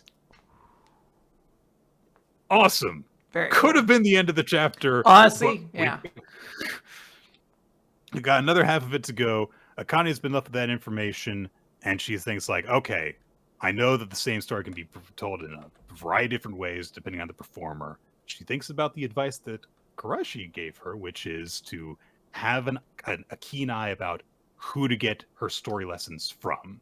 So the next time that she goes to the Rakugo Hall, she meets with Master Shomei, the glasses guy with the watch, and he's like sitting with her looking at his watch too, which seems like, he's just like waiting for something, and she just approaches him and is like, I came to repay you with the medicine you gave me yesterday. She looks really cute and chibi-ish. She's got a little fang out. Again, she had the big cool dramatic shot like 3 pages ago, and now she's like, here you go. I got you some tea. And he's like, I have already restocked. But he thanks her for the gesture, and is like, and so long. And Akane's like, oh, master, I was hoping to ask for your help. Will you train me to perform God of Death? And Shomei says, I will not. Does not even stop to hesitate or to think about it. He just says, I don't waste my time on pointless things. That is one of my principles. And he dramatically adjusts his glasses, and that's the end of the chapter. I went through all that very quickly. This chapter rules. It's a very good chapter. It's a great note to end it on, but also just the conversation with Isho. So many different things to dig into in terms of how human Isho comes across in it. He's angry at Akane for being so foolish when he's got that same foolishness inside him as well. And there's a lot of great lines from the both of them. Their chemistry is always great. Love this chapter. Yeah, Isho really is killing it right now. And I also like this new guy a lot as well. Like, it was kind of weird why we were introducing him all of a sudden, and now makes a lot of sense. She's going to try to learn something from him, so we're going to get a little arc involving the 2 of these characters. Yep, presumably there will be something that she'll have to do to win his attention or favor or something, and it seems like it's probably going to be a bit different from the others that she's had to before, because he seems like a very regimented guy that you can't just butt her up very easily. Yeah. All right, that is going to do it for Weekly Manga Recap. Favorites? Yeah, favorite series and MVP. I'm going to give my favorite series to Ichi the Witch, because I really, really like that ending. It was just a very cool moment. Ichi crashing through the ceiling, attacking the thing after an entire chapter of them explaining why they don't let anyone attack the thing. Just very, very cool. Really satisfying. And I'm going to give my character of the week to Isho. As we just finished talking about, very cool character, came off looking very cool. Awesome. Akane-banashi is my chapter of the week. I loved it from beginning to end. We got a lot of different things out of it, a little bit of humor and a lot of really dramatic stuff. Great. And it gets me excited for what we're going to see in the future too. Exactly. This is really, really good. Akane-banashi coming out of the time skip has been intriguing, but this has got me really excited now. So it's great. My character, my MVP, is going to be Yukizuki. I thought that she left a really strong impression in Embers this week. Oh, was that the coach? Yukizuki is the coach. It was great to see her not just have the analytics, but also just handle herself so confidently. And it feels like it gives an impression of like what her relationship with the whole team is now, more than just like she knows her stuff. All right, Nick, the audience agreed with you. The voice of the people, Akane-banashi, is the chapter of the week, and Yukizuki from Embers is the character of the week. Nice.